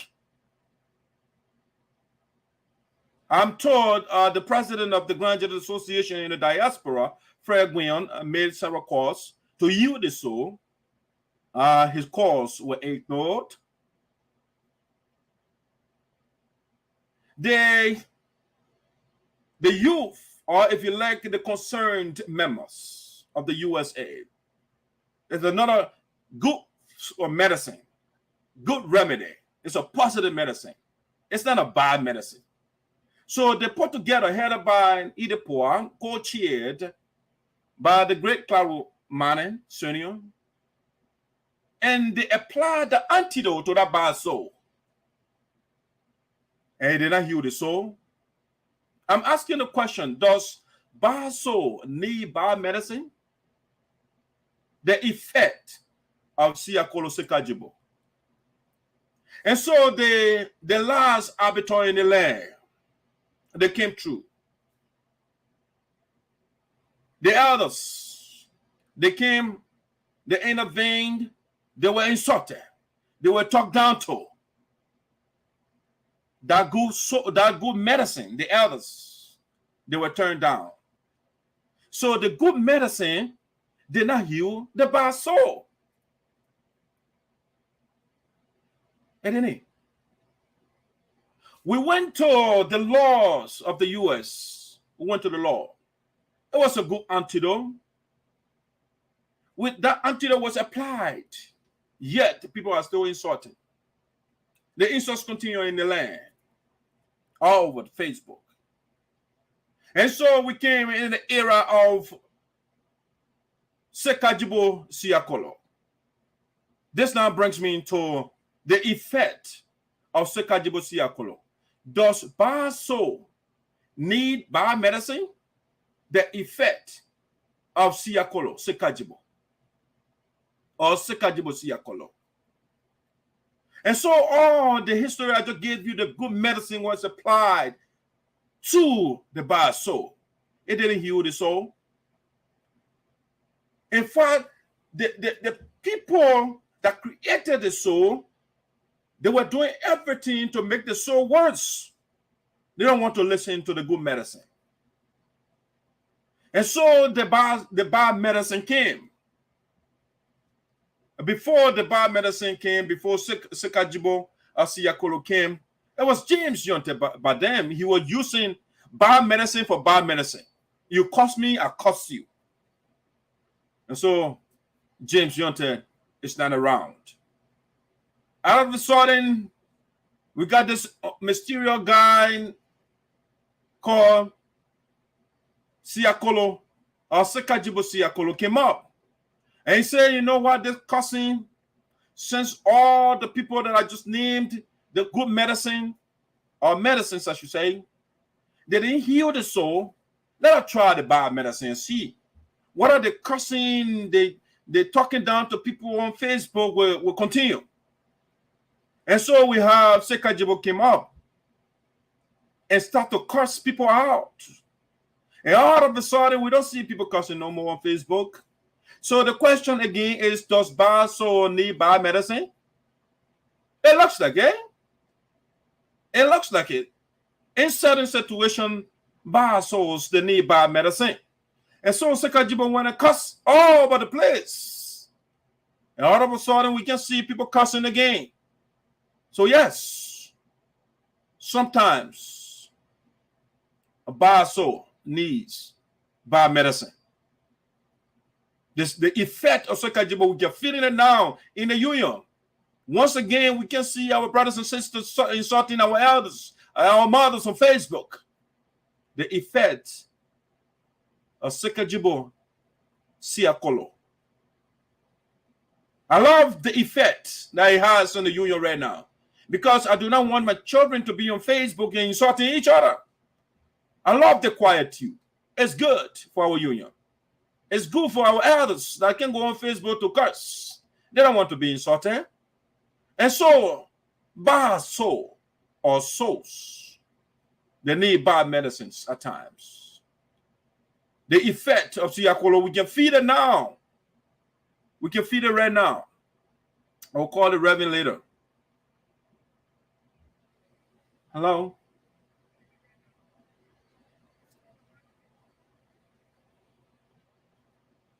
Hello?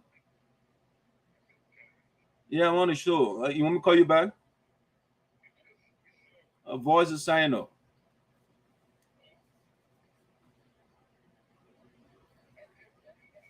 Okay. All right, so guys, and that's the effect. Does bad soul need bad medicine? Yes, at times. The effect of Seeyahkolo, we can see it now in the union. Nobody's cursing each other anymore. And so this will create room for dialogue. This will create room for discussion.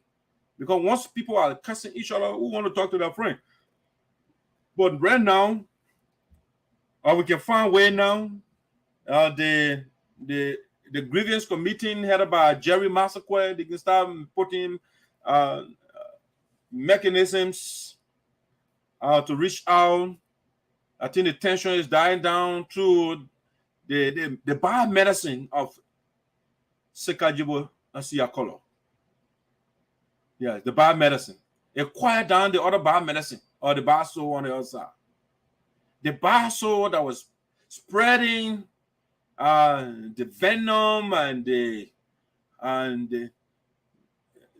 putrescent, the stench, everything was all over the place. But now we have a bad medicine, or let's say, the bad medicine has been applied to the bad soul. And so now we have some sort of quietude now in the union. You know, it's not always the case, but sometimes it does work. If you look at, even if you get out of the context of Seeyahkolo effort, you say, let's meet the insult with insult. So the foes from other side, it was commensurate with the other foes on the other side. And so apparently the gravity of Seeyahkolo's insult were too heavy. And so it weighed the other one down, or if you crushed the basso or the other side. And so it's the same thing when you look through history. Hitler wasn't overthrown by we shall overcome by sinking, by using the metal or the methodology of Dr. King. No, he was getting rid of true militaristic force, because he was a military man and marauding over the place and killing people. And so they needed a military force greater than his. And so that's how they got rid of Hitler. We got our own brother in Liberia, Charles Taylor. He was all over the place marauding and killing people and doing all those things. It took another force called George Bush and issue a command and said, brother, leave, or else I will get you. And Charles Taylor ran away with some money.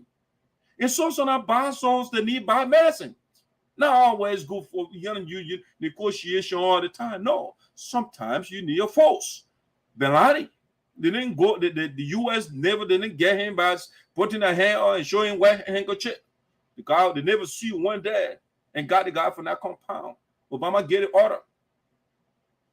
Bad souls, they need bad medicines at times. Okay, so I can go through history and give you many examples where you can use cake or wedding yeah, welding cake into combat iron. The people say steel costs steel. So now you need the steel to get rid of all the steel. Yeah, not all the times, man, you need steel. You can't use aluminum stuff to cause steel. No, you need a force greater than the other one, or that are equal in scope to douse certain people flames. And so the Seeyahkolo effect, we can see it now in the union. Whatever that brother is, I don't appreciate the insult, but I think it has some positive impact. Yes, no more insulting on Facebook anymore.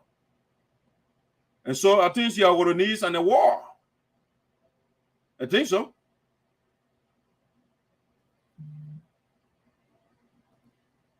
It's not what? Obama? No, I said Obama gave the order for Belani to be captured. For Charles Taylor, it was George Bush.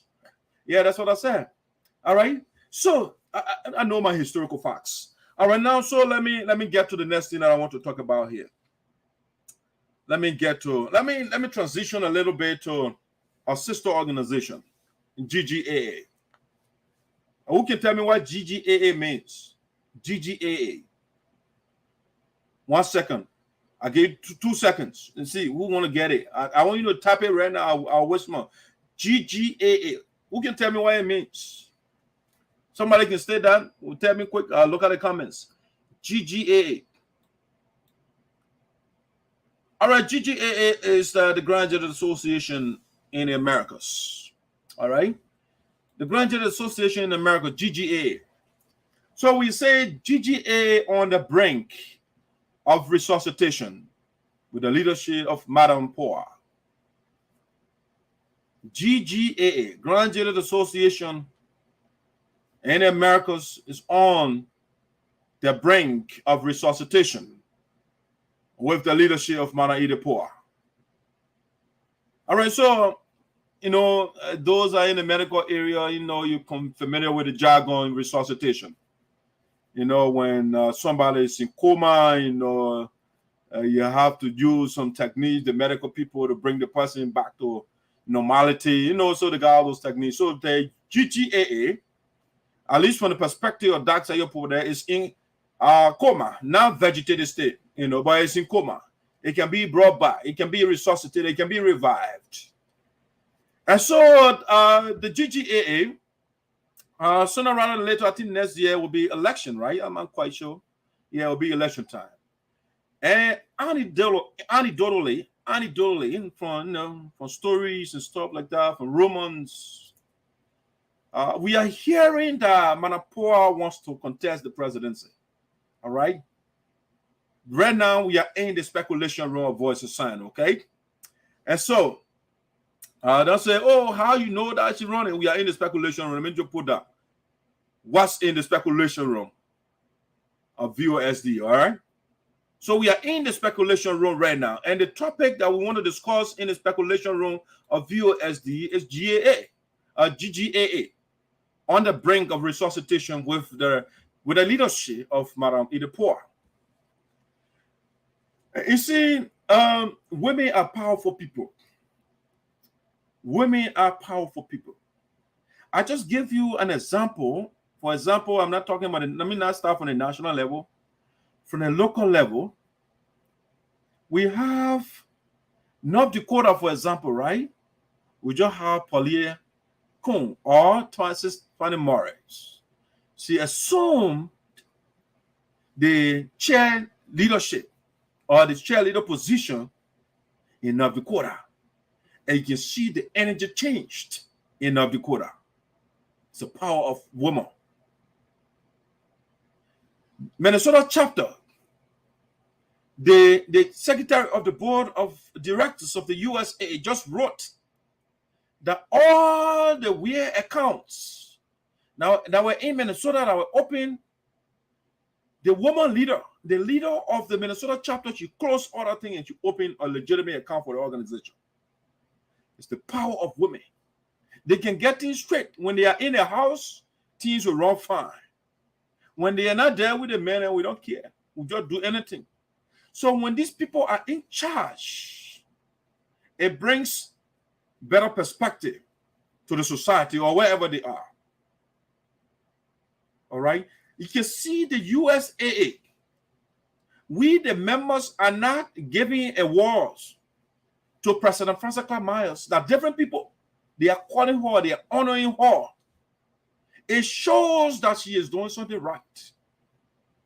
The organization was, the protocol children are talking about, they wanted to make us broke, right?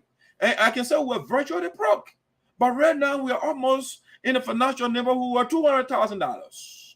It's the power of a woman. Just the first time in the history of our organization, or most Liberian organization here, to raise nearly $50,000 at inauguration.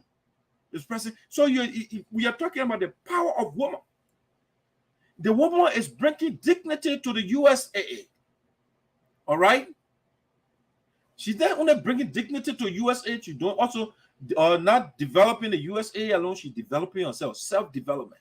So you see her, she's going to school and leading and graduating. So all those things combined, bringing glory to her and the union. And so we are hearing anecdotally from stories that are coming out, speculation that are coming out, voice of sound, when information and speculation is not just false. Now, we're not just giving fake information here. It's just that we don't have the evidence yet. So when she announces, I should say, then we'll bring the information, we'll bring the audio to you. But the speculation we are hearing now, Madam Edith Poah is coming back to be the president of Graduate Association in Americas, the largest Liberian organization next to ULA. It has 22 chapters, I'm told. Okay, that's the largest next to ULA. And so the disintegration of that organization, it affected Liberia and by extension, Graduate County, because this organization had the higher resources. We were all referencing Graduate Association before the Sapo Association took over. And so Madam Edith Poah wants to restore the organization to itself again. And so she is coming, I'm told. Now, before I go further, let me tell you a little bit about Madam Edith Poah. If you don't know her, she is the national coordinator of the USAA, right? The United States Association. This lady right here, Madam Edith Poah. She's a wonderful person, a great leader. She has her middle name is Tayyano, I think, Tayyano. And so I don't want to be sexist here, to go into sexism, but I will just dabble in that area a little bit. She has the heart of a male. Okay,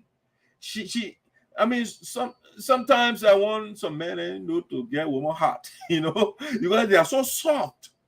So Madam Edith Poah is the epitome, the zenith, the acme, the pinnacle of leadership, of excellence. Just the way President Francess Clarke Myers looks. So Madam Edith Poah, she contested in the past against Mr. James Yubote, right? And come to think of it, it's democracy. And even the people that brought democracy to us, the guy that formulated is Plato, And Plato wasn't a fan of democracy in the first place. Because in a democratic setting, because according to those guys, in order to have a democracy, you must educate the people to a certain level. All right? It should be a sophisticated society to introduce democracy. But if you don't get to that level of sophistication and you introduce democracy, they will make terrible decisions. And so, the nominated people tend to vote emotionally on sectional line, on tribal lines. If you are from Africa, they don't look at the issues. And so in the past, if you were to juxtapose the manifesto of Madam Edith Poah to that of the incumbent president now, Mr. James Yubote, Madam Edith Poah manifesto or platform was the best, But the people decided to go with basketball court and those things, you know, and build a statue for former president. Is that a bad thing? No. But is that what we need? No. If you ask me, I still maintain a position. President Doe is indelibly buried in the history of Liberia. It can't be removed. No, whether you build statue for him or not. That man is a national figure, it's a global figure. Nobody can forget him. So that man was pro-education. And so the money that we took to build a statue for him, to embellish the land, that money could have been used to give multiple students scholarship in Graduate County. But the people did not listen. They want a statue and turn our back on the students. And they want basketball court. We want Jordan and we want LeBron James. We don't want academicians. We don't want thinkers. We don't want engineers. We don't want scientists. No. We want basketball players. And so that the decision the people went with. And so the people say, the cliche says, you live with the consequence of your action, your decision. And so that's what we are living with right now, the GGAA. So now the woman with vision, she is coming. So let me tell you again a little bit about Madam Edith Poah. And so when James Porter won, you know, when there are some people, they will just stay away. I know some great men right now in our community who was beaten and he stay away. All right? During election. I got regard for that member when he up on that being and back off on the organization. Why you're not you let me? I'm the best person. Okay, if you're the best person, the people would have taken you. All right, but they did not tell you. So you don't go away. But in the case of Madam Edith Poah, when she lost the election to Mr. James Yebote, guess what she did? She was the first person to give $1,000 to put in the academic, in the scholarship funds of the organization. Now what she did is say, Mr. Yebote, congratulations to start your administration and giving you $1,000 to put in the scholarship fund of the organization to educate our children. Because I am a nurse and I want more nurses. I want more doctors. I want more physicians. I want more engineers. I want more scientists. I want more thinkers from Graduate County. Did the children benefit from the 1,000? Well, that we can speak to. You know, Mr. James Yebote can account for that. You know, but the woman is a leader. Madam Edith Poah is a leader. That's what leaders do. She supports her opponent, and she is still supporting the man. They had a convention. They're going to. She was there. She went there. She didn't say, "Oh, Mr. James Yebote paid me, so I would not go to the convention." She was in. It was in Kentucky. They had the convention. Yes, you were there. The evidence is showing right there. That's leadership. That is leadership.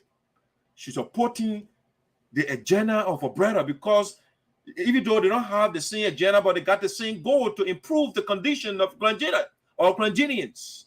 So she said, I will go and support Mr. James Yebote. So she was at the convention not too long ago. Now, besides contributing tremendously, by the way, she was the former president of the U.S. of the Granjada Association before. She was the national vice president. You know, so she comes with a wealth of experience, a vast knowledge on leadership. Currently at her job, she is an administrator. All right? She's running her own organization they call Bless the Children Foundation. Okay? So there are children in Liberia that do not have help. The government abandons them, their family can't afford, people don't care for them.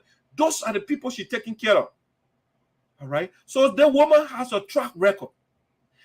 Coming by making her the leader of Graduate Association, you will see a radical change. It will be the rebirth of Graduate Association again. All right? It will be a rebirth of that organization. The woman is not only taking, let me show you this picture. Let me show you this picture. You see, there was a brother, right? And you know, she's taking care of the children and all those things, and the unfortunate children and stuff. People in Liberia, they call them crippled people or all type of names. She's taking care of the people. All right. Not too long ago, now before I go there, I go that route, Madam Edith Poah, this brother condition was terrible. I mean, the picture is a little graphic, but I will show it to you. This is what the brother looks at before, right? And through her organization, Bless the Children, I think it should be Blessed Human Beings. You know, you are not only taking care of children, you are even taking care of adults as well. You know, and so Madam Edith Poah, this brother had this huge tumor on his mouth. It disconfigurated his face. But through the effort of Madam Edith Poah, see how the brother looks now. That's a huge difference, right? That's leadership. That's what the Roma is bringing. She has the passion for humanity, to free, to help a community, to make that impact. And so hearing anecdotally that she wants to be the president, she's coming back to be the president of the Graduate Association in Americas. It's a good thing. That's a good human being coming. Ladies and gentlemen, not only that, Madam Edith Poah, not too long, she traveled to Liberia and she carried a truck. No, you didn't hear me well. I didn't say wheelbarrow. I didn't say pickup. I said 18-wheeler truck, right? Now what she carried there? Supplies, different things. She put not used thing now, brand new thing that she don't believe in that thing that you get used in there to people back no. The woman for the whole truck and carried to Grand to supply, to give our children school supplies and different things and clothes and shoes and water. And I mean, the woman is marvelous. Okay. So, Madam Edith Poah, let me show you. So this is when she was in Liberia. The truck you see over there. When the crew, the guys, they went there to supply, to give things to our people back home, to support the other woman here. She hauling things herself. She not putting her leg together and washing. No, she on her feet. She will pour Gucci slipper and shoes away. I mean, we were talking about when she was doing all this thing was in the peak of the global pandemic. She was getting things for our people back home. And so this is what we need to bring our people back together to give that needed help. This is when they were loading the truck. I didn't say wheelbarrow again. And I didn't say pickup truck. I didn't say put it on top of the car. I say big truck that can carry big ship all over the place. That one the woman carry. The next thing that shape she come and carry now. When she carry the big trucks, you know, and once she carry one of them, that the whole truck here. The woman loaded that thing and carry supplies to our people. Yes. And I've seen some of our brothers and sisters here, they bluffing with, you know, they carry. I say, what? People are talking about truck full of things, supplies for our people, for graduate. That's what Edith Poah alone doing. That our organization. Bless the children. They supply people. So this is a wonderful lady. When she went to Liberia, she reached out to different leaders. You know, that's the Minister of Gender in Liberia, Madam Sedita.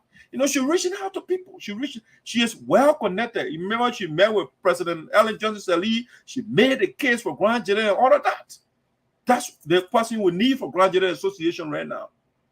Yeah, I guarantee you, when she takes over, the organization will be one again.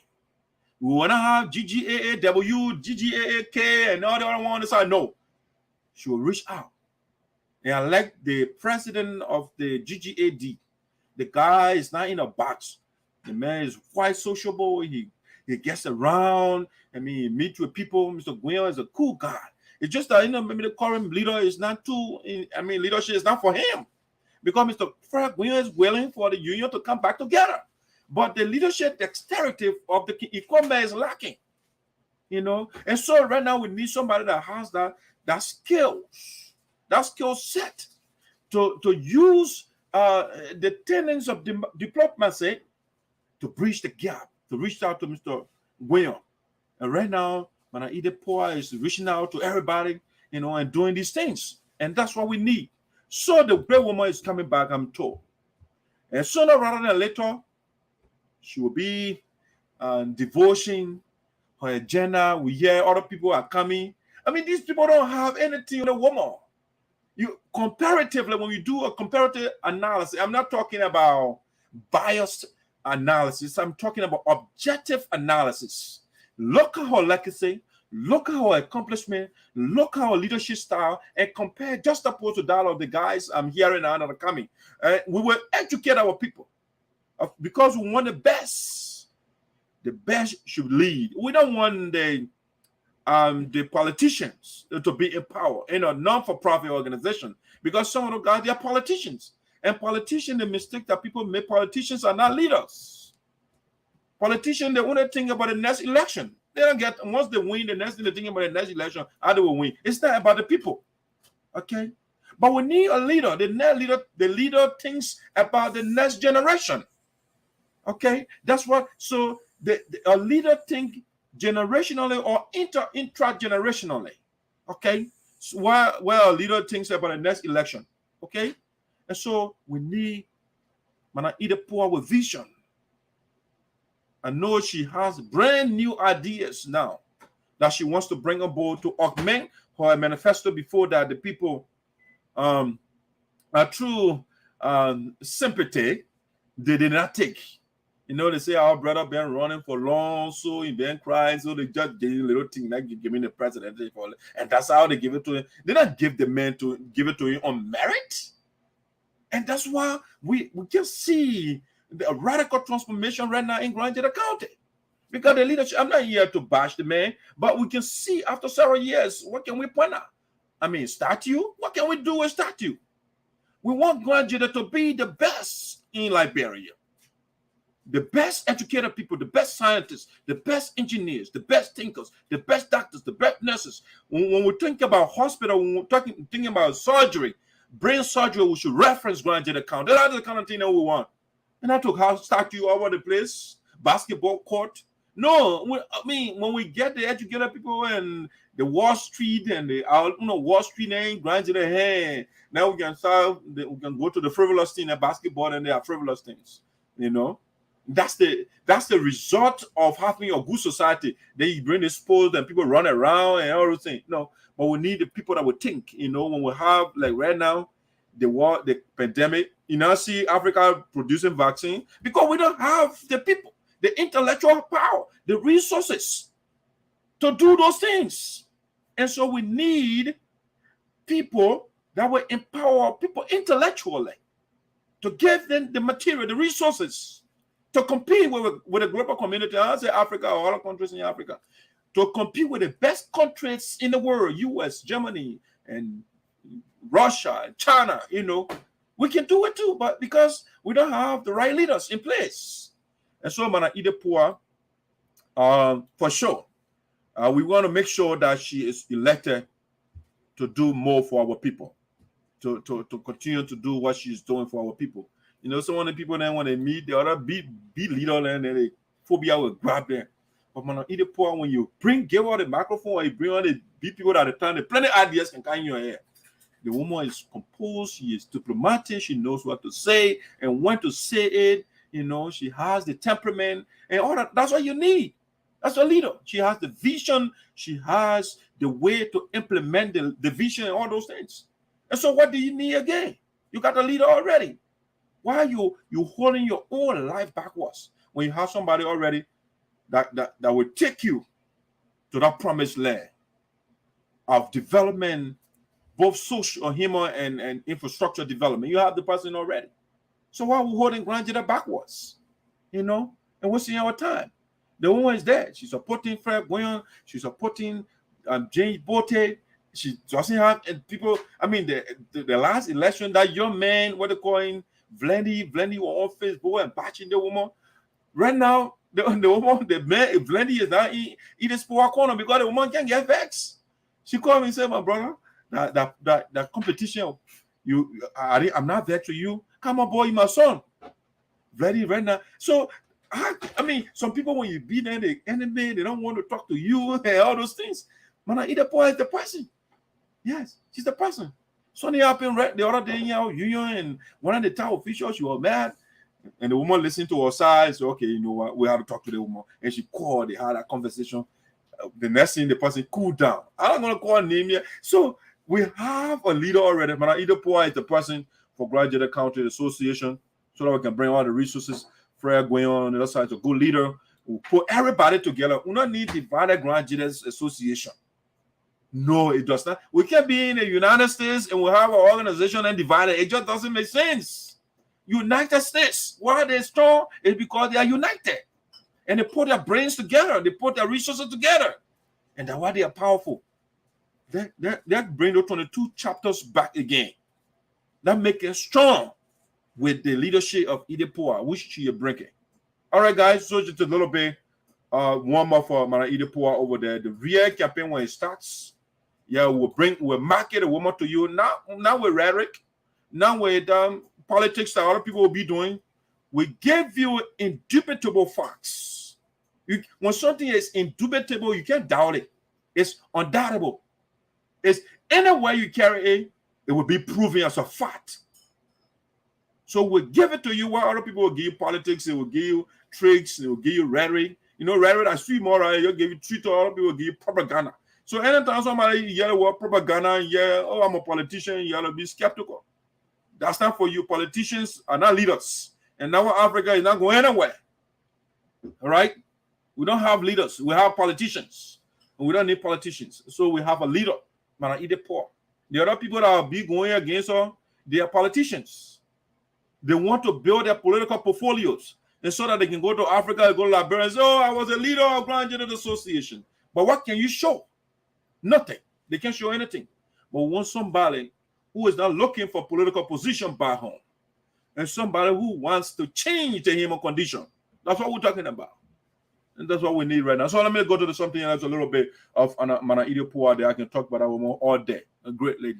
You know, I told you I support my daughters, right? I'm not against my boys, but you know, my daughters are doing good. I mean, the reason Africa is backwards because I think Obama gave the analogy one time. You have a team, right? You got all the players, and then certain players, and you say they will not play, even though they are up to the task. And so we have the females that are very strong, like some of them, they are far strong, intelligent than the men. But we put them because we have this masculine and the patriarchal society. So we put a woman back there, oh, go in the kitchen. And so you don't put the other players together for them to put their skills together, their talents to give you a result that you need or beyond what you expect. And so we need Madam Edith Poah to resuscitate Grand General Association in the Americas. All right, and that will be done. Also, let me talk my last talking point here, and I'll be done for the night. So the last thing we want to talk about for the night, ladies and gentlemen, is called additional reasons why Senator Milton Teahjay needs to be kicked out. So we are in SINOE County right now. I'm no longer psychologically, I'm not in the borders of the United States. I'm now in the territorial confines of the Republic of Liberia, if you narrow it down, SINOE County. Okay? And so the same thing I'm doing here to have the right leaders in these various community organizations. Because when these various community organizations in the U.S. are doing great, they will make an impact in Liberia. But now, in Liberia, when you have bad leaders and you have good leaders over here, when the good leaders from here, when they send the resources over to Liberia, because you have bad leaders back home, they will squander those resources. And so what we are doing is to get good leaders everywhere. And so the good leaders from the U.S. or whatever, when they're doing transaction in Liberia, they will be comfortable. All right, they will say we have trusted leaders in power in the country. And so we have no fear. And so in as much in the same way I am making effort here to making the U.S. to have good leaders, community organizations, similarly, I'm making sure that SINOE County is liberated from bad leaders. All right? We'll have a terrible senator right now, and that we want to take from there, 2023. And I'm committed to that, and the people of SINOE County, they are committed to that as well. And so I'm not going to hash or rehash the melancholic, the deleterious history of Milton Teahjay. No. What I'm going to do is additional reason. I'm going to give you few reasons why you should think about taking, no, you shouldn't think, should decide to remove that man, to free yourselves. All right? Because the man 9 years in power. You didn't hear me well. I didn't say 2 years. I didn't say 1.5. I didn't say 3. I didn't say 4. I didn't say 5, I didn't say 6, I didn't say 8. I said 9 years we get the man in the Senate. And nothing Senator Teahjay can show us. 9 years. The cliche, right? It said the functions, cardinal functions of a lawmaker, lawmaking, oversight, representation. The guy failed everywhere. Think about it. After 9 years, the man cannot sponsor one bill in SINOE County or in the Liberian Senate. Imagine. The man cannot sponsor a bill that will pass both chambers of the Liberian Congress. All right? And so why would anybody wants to give that man additional 9 years to hold our county economically stagnant, or the country economically stagnant, and do all those terrible things? Is that what you want?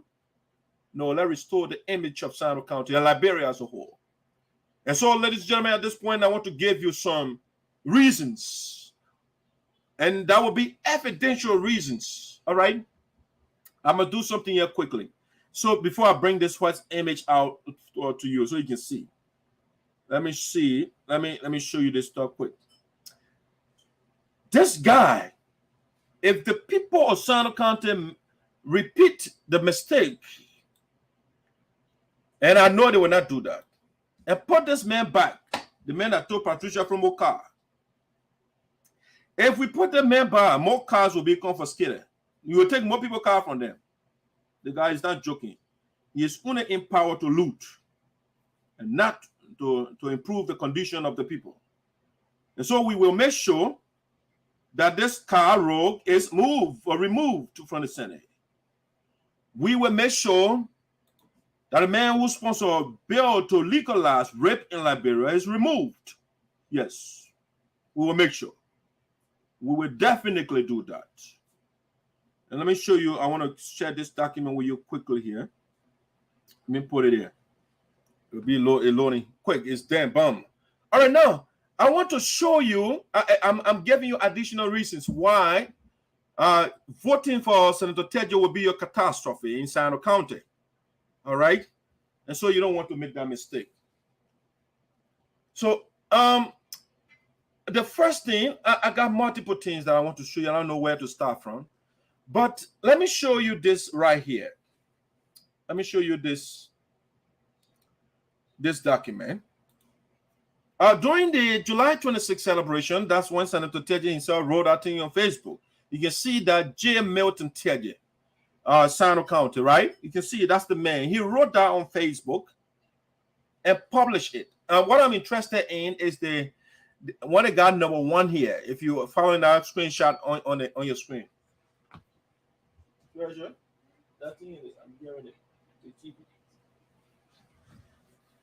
So number 1, the number 1 thing that's why my focus is on. The man said he wrote us on says Seaton as Dwayen, all right? Seaton Dwayen, hopefully I'm calling that name right. Yuan Point, passing through Lower Door and toward to Your Point, providing asset for motor road for the first time in those communities.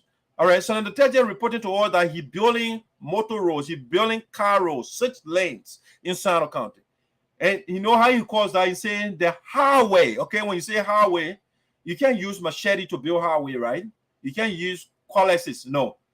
When you say highway, you know what it means when you say highway, right? So the man wrote and said the highway being constructed is to be named. So Milton Teahjay is saying he's constructing highway in SINOE County, right? The highway being constructed is to be named George Weah Milton Teahjay Highway. Okay? That's what Milton Teahjay told us. Ladies and gentlemen, as we speak, the highway is finished. All right? Milton Teahjay completed the highway. And my job is to show you the highway. So they'll report to you the development of the lawmakers or the leaders of SINOE County or Liberia as a whole to bring it to you. All right. So Milton Teahjay said he built George Weah and Milton Teahjay Highway in SINOE County. And it's done right now. So I will show you the first half of the highway in SINOE County. Brace yourself. It's time for you to celebrate so you can see why you should support Milton Teahjay.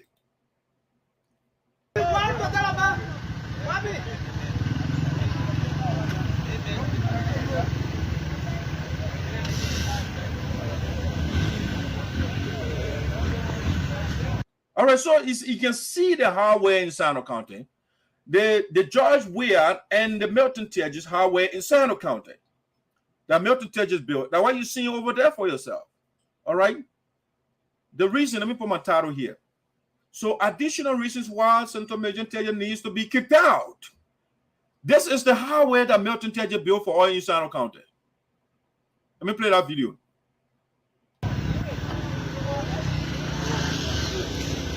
Let me start it from the beginning so you can see it from the beginning.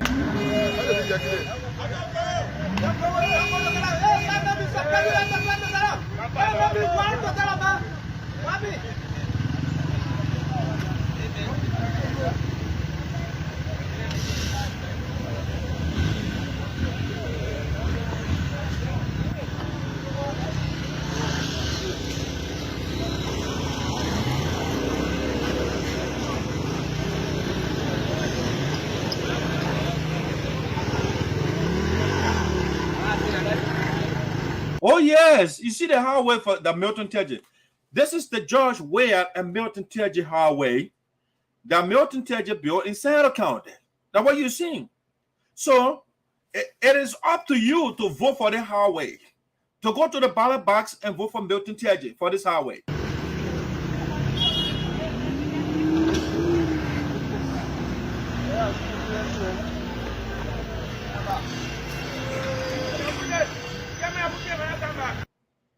All right, I'll play that video one more time. Go to the next one.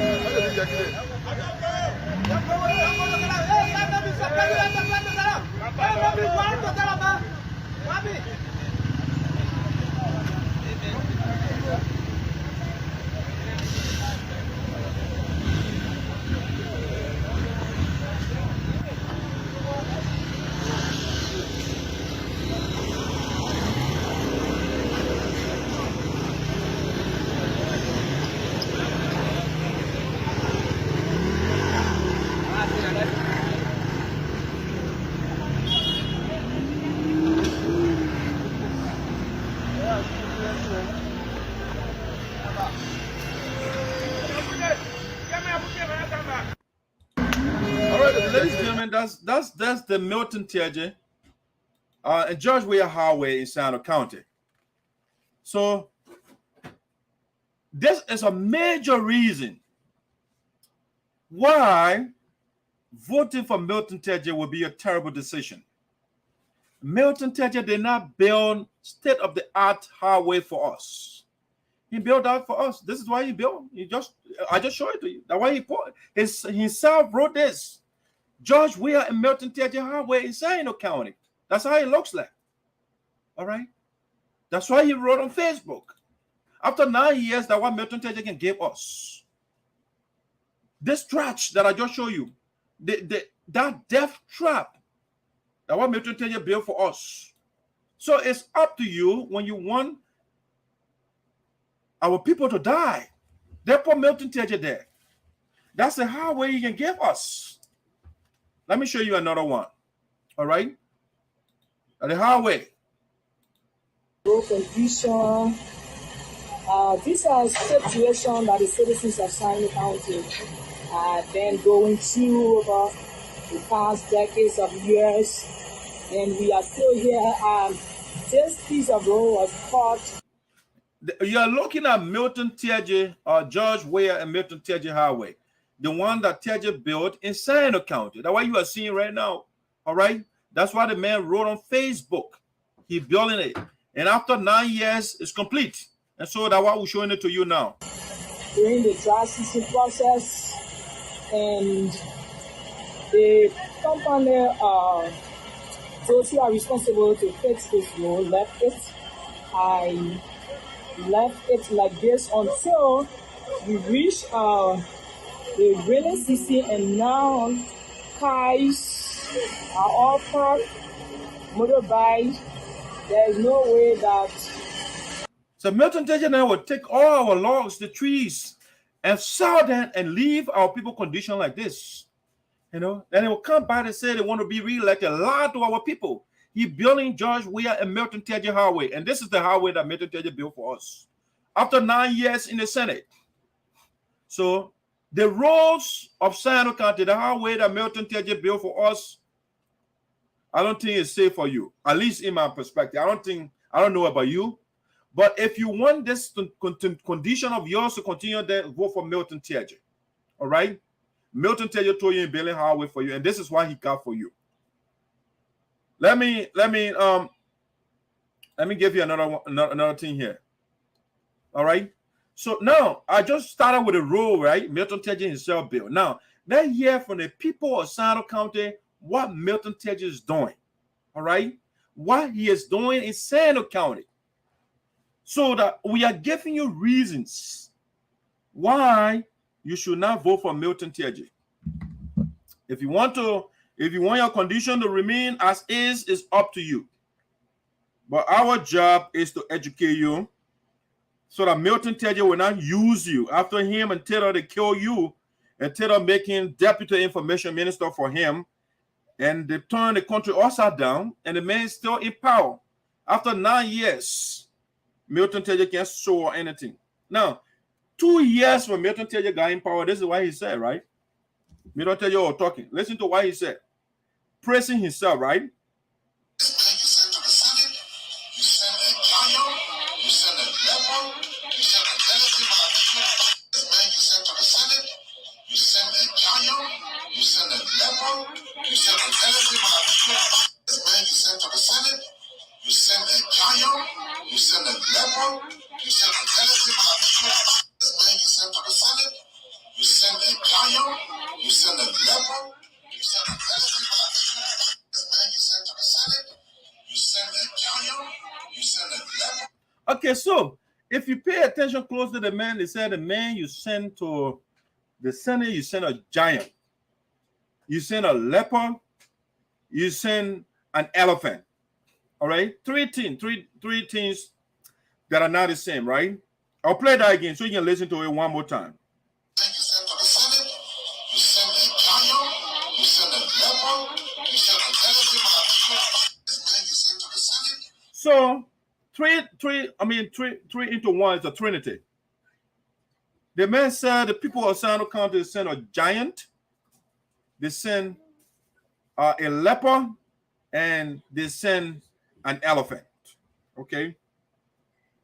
So first of all, that was the fundamental mistake the people of SINOE County they made. Milton Teahjay did not send the people of SINOE County, they sent a tinker. He did not say the people of SINOE County sent a leader. Milton Teahjay did not tell us that the people of SINOE County sent a thinker, an educated man, a man with ideas, somebody who cares for the people. No, he said a giant. The job of the giant is to break things down, to beat people up. All right? And so we send a giant. The first thing when somebody say, I am a giant, the question you should ask, what sort of giant are you? We send a corrupt giant to the Capitol building. We send a nepotistic and tribalistic giant to the Capitol building. We send a xenophobe. We send a xenophobe. We send a witchcraft. We send a Wiccan to the Capitol building. And that is why for 9 years, the people of SINOE County, they got no results. We did not send a tinker. We did not send somebody who knows what to do. That is key, knowing what to do. We didn't send a person. The man told us we send a giant, somebody who can fight, either verbally or physically. The man is calling somebody who has verbal diarrhea. He is loquacious. The man is suffering from what I call verbal locorrhea. All right, the man just talk. He talks. No sense in it. He doesn't care. It's about talking and using big words. All right, he talks. He thinks that that's how you lead. So for 9 years, Milton Teahjay had verbal diarrhea, verbal dysentery, and nothing he can show us in SINOE County. So the giant failed, the corrupt giant, he was declared guilty. He carried a philosophy of looting in the Capitol building. And Milton Teahjay cannot sponsor one bill. Nothing. The man can show us. The man also said in the audio that he is a leper. What does a leper do? It grabs other animals. Milton Teahjay is there to loot. He's there to harp on the people. The man is speaking figuratively, but people are not getting it. They're not listening to him. The man is associating himself with bad things, but people are not saying, they are not getting it. So he said he's a leper. So when Milton Teahjay is hungry, he goes to the people account and takes our money. He goes to the counter and causes confusion. The deer and the monkey, they will be together. The leper will jump among them and scatter them. That's what Milton Teahjay does. And so he calls himself a giant, not a thinker, not a lover of the people. No. Milton Teahjay also calls himself an elephant. All right? So an elephant is not a thinking animal. It's one of the dumbest animals in the forest or in the bush. And Milton Teahjay say, I am an elephant. And so we have an elephant in the Capitol building. That's why you're not getting no result. Do you want to put the elephant back to break things? Elephant only uses his weight, his beak. And so it forces things. That's what elephant does. And so Milton Teahjay tried for 9 years. He forced things and nothing can work. Because that's how in the Capitol building is for thinkers. It's not for people that will force things and curse people mind and power. And so we have the giant, the leper, and the what you call it, the elephant, and no result. You want to put that animal back again? It is time for the people of SINOE County to get him a ban. We don't want a wild animal in the Capitol building. We don't want an elephant. We don't want a lion. We don't want a fighter. No, we don't need a giant. All right? We're done. Milton Teahjay tried his pugilism. When you were on a child status, he said fighting Liberian ministers suspended. The man tried to fight him before. It didn't work. He telling us, I'm a giant, I'm a fighter. I throw blow, I throw punches. Information Minister Joe Mobber and his deputy Milton Teahjay have been suspended for 1 month, 3 weeks by President Charles Taylor for disorderly conduct without pay. Now the history of Milton Teahjay, BBC article here. And so this is the empty-headed man. The man is a fighter. We need to open a boxing contest in SINOE County and put Milton Teahjay. Then he will perform better. But the man does not belong in the elephants of ideas. Thinkers. The man is in the wrong place. He's an elephant. We have to carry Milton Teahjay in the zoo. That's where he belongs. The leopard belongs in the zoo. It's not in the Capitol building. I will open the eyes of the people of SINOE County. That animal we get in the Capitol building got to go. It is there to eat the other animals. All right? That's what leopards do. Leopards, they are carnivore. They eat other animals. Elephant, they are breaker. They break things. What giants do, they fight. So Milton Teahjay is not a thinker. He did not. I'm not making anything. What he told us is what I am repeating. He associated himself with gigantism. And he calls himself a leper. And then an elephant. Listen to Milton Teahjay. Don't listen to me. I am only here as the messenger to bring the message out to the people. So I am giving you reasons why you should not support Milton Teahjay or re-elect him. Because when you do that, you are wasting your time. Because an elephant will not talk for you. A leopard will not talk for you. A giant does not belong in the Capitol building. A giant is a fighter. He fights outside. They got the arena for giants where they show their strength. They deliver big objects. All right. When he won the war contests, where they can haul car, human being will haul car, then you put Milton Teahjay there. He's there to pull heavy object, to show his strength. He's a giant. He's not a tinker. We want thinkers. We want people that will make laws, that will improve the condition of the people in the country.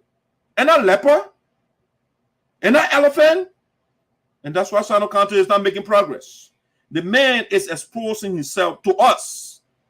And go to the, listen to him, not me. Listen to him. This man you send to the Senate, you send a giant, you send a leper, you send a tendency for the this man you send to the Senate, you send a giant, you send a leper, you send a tendency for the you said so the animal will God in the capital belly.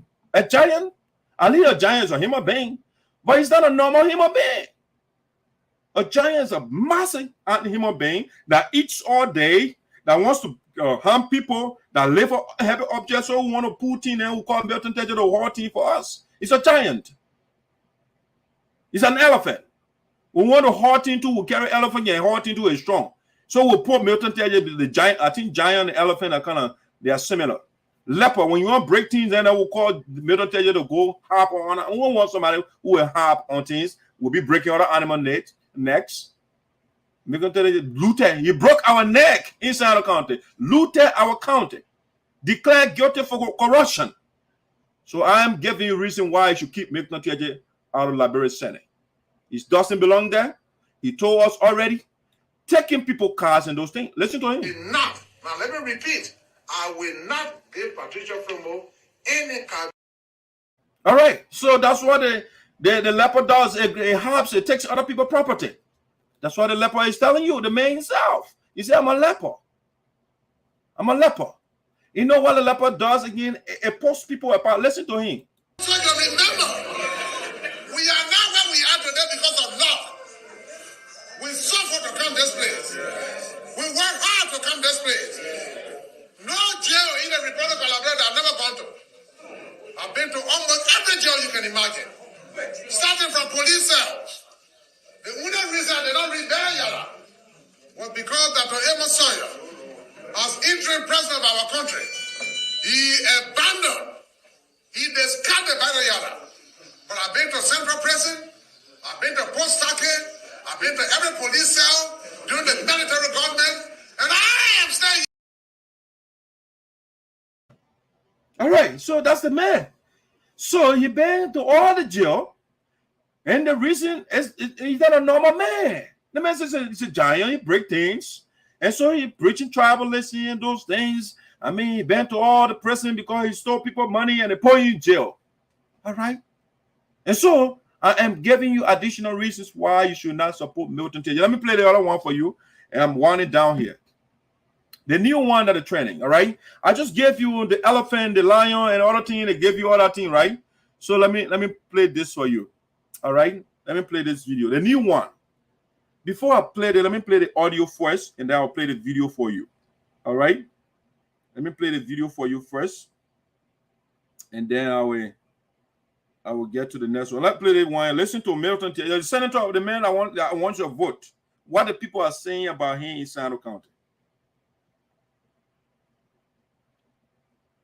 Milton Teahjay is self-built. Now, then you people are saying about him in SINOE County. Sorry, my other devices.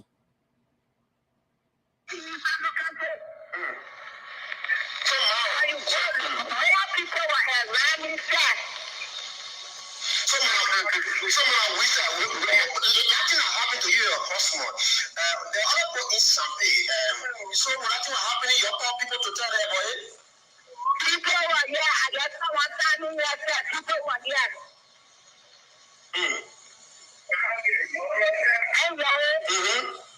I'm making you respect because I'm not to tell her on no more than that. Because my work flow, my children will kill cow. I can't even go through it because I'm a business woman. What is it when you work here, they kill you? They will kill me. When I came from yesterday, my little daddy will kill me. Alright. Okay, ma'am. Thank you for telling me why, yeah? And also I tell you the people from Diango. Because the men are married for a year.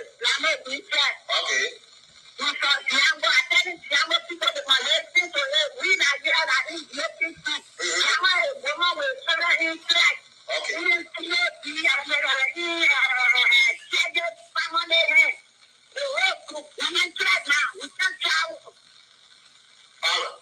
ma'am, tell you. Let me see what I can talk to. Let me see. Imagine, you hear what the woman said? Right now, we are in Teahjay's family hand. In other words, they are not safe. Teahjay is terrorizing our people in SINOE County. He is authorizing his boyos, and they are terrorizing our people in SINOE County. Is that the man you want to be your senator again? The people themselves are talking. We can't sleep. I'm a businesswoman. I'm hiding myself right now because Milton Teahjay boys are terrorizing us. Is that the man you want? It's up to you. My job here is to bring the good leaders and the bad leaders. Say you make your choice. It is clear, crystal clear, that Milton Teahjay is not for you. I don't hate Milton Teahjay, but I hate the criminalities. And so he is harming my people. And so I will bring the message to you. Now let's listen to the next video. The woman just told you, my family, the people, we are not safe. Milton Teahjay and followers, they are terrorizing us. Let me bring the next video to you. The next audio.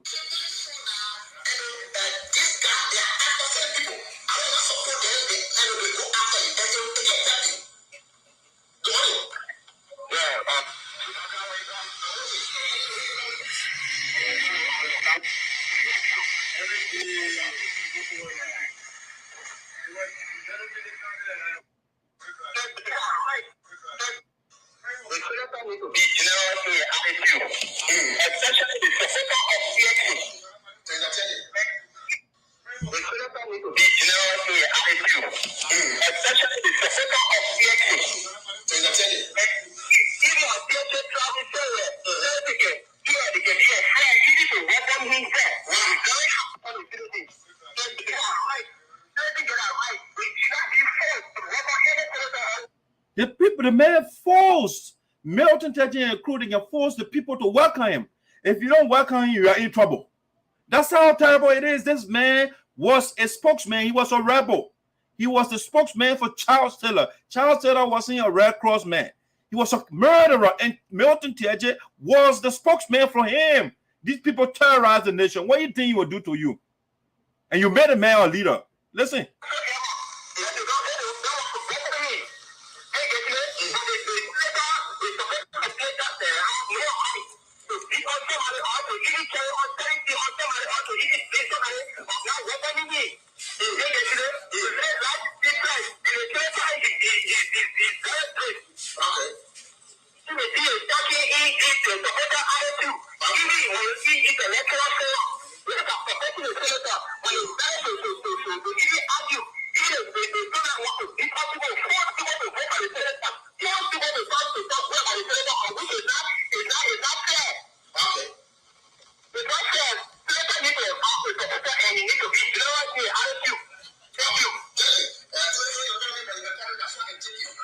Imagine the guys are people have been forced. Liberia, SINOE County is on totalitarianism, it's on despotism, it's on a monocracy. Milton Teahjay and boy, they are terrorizing the people.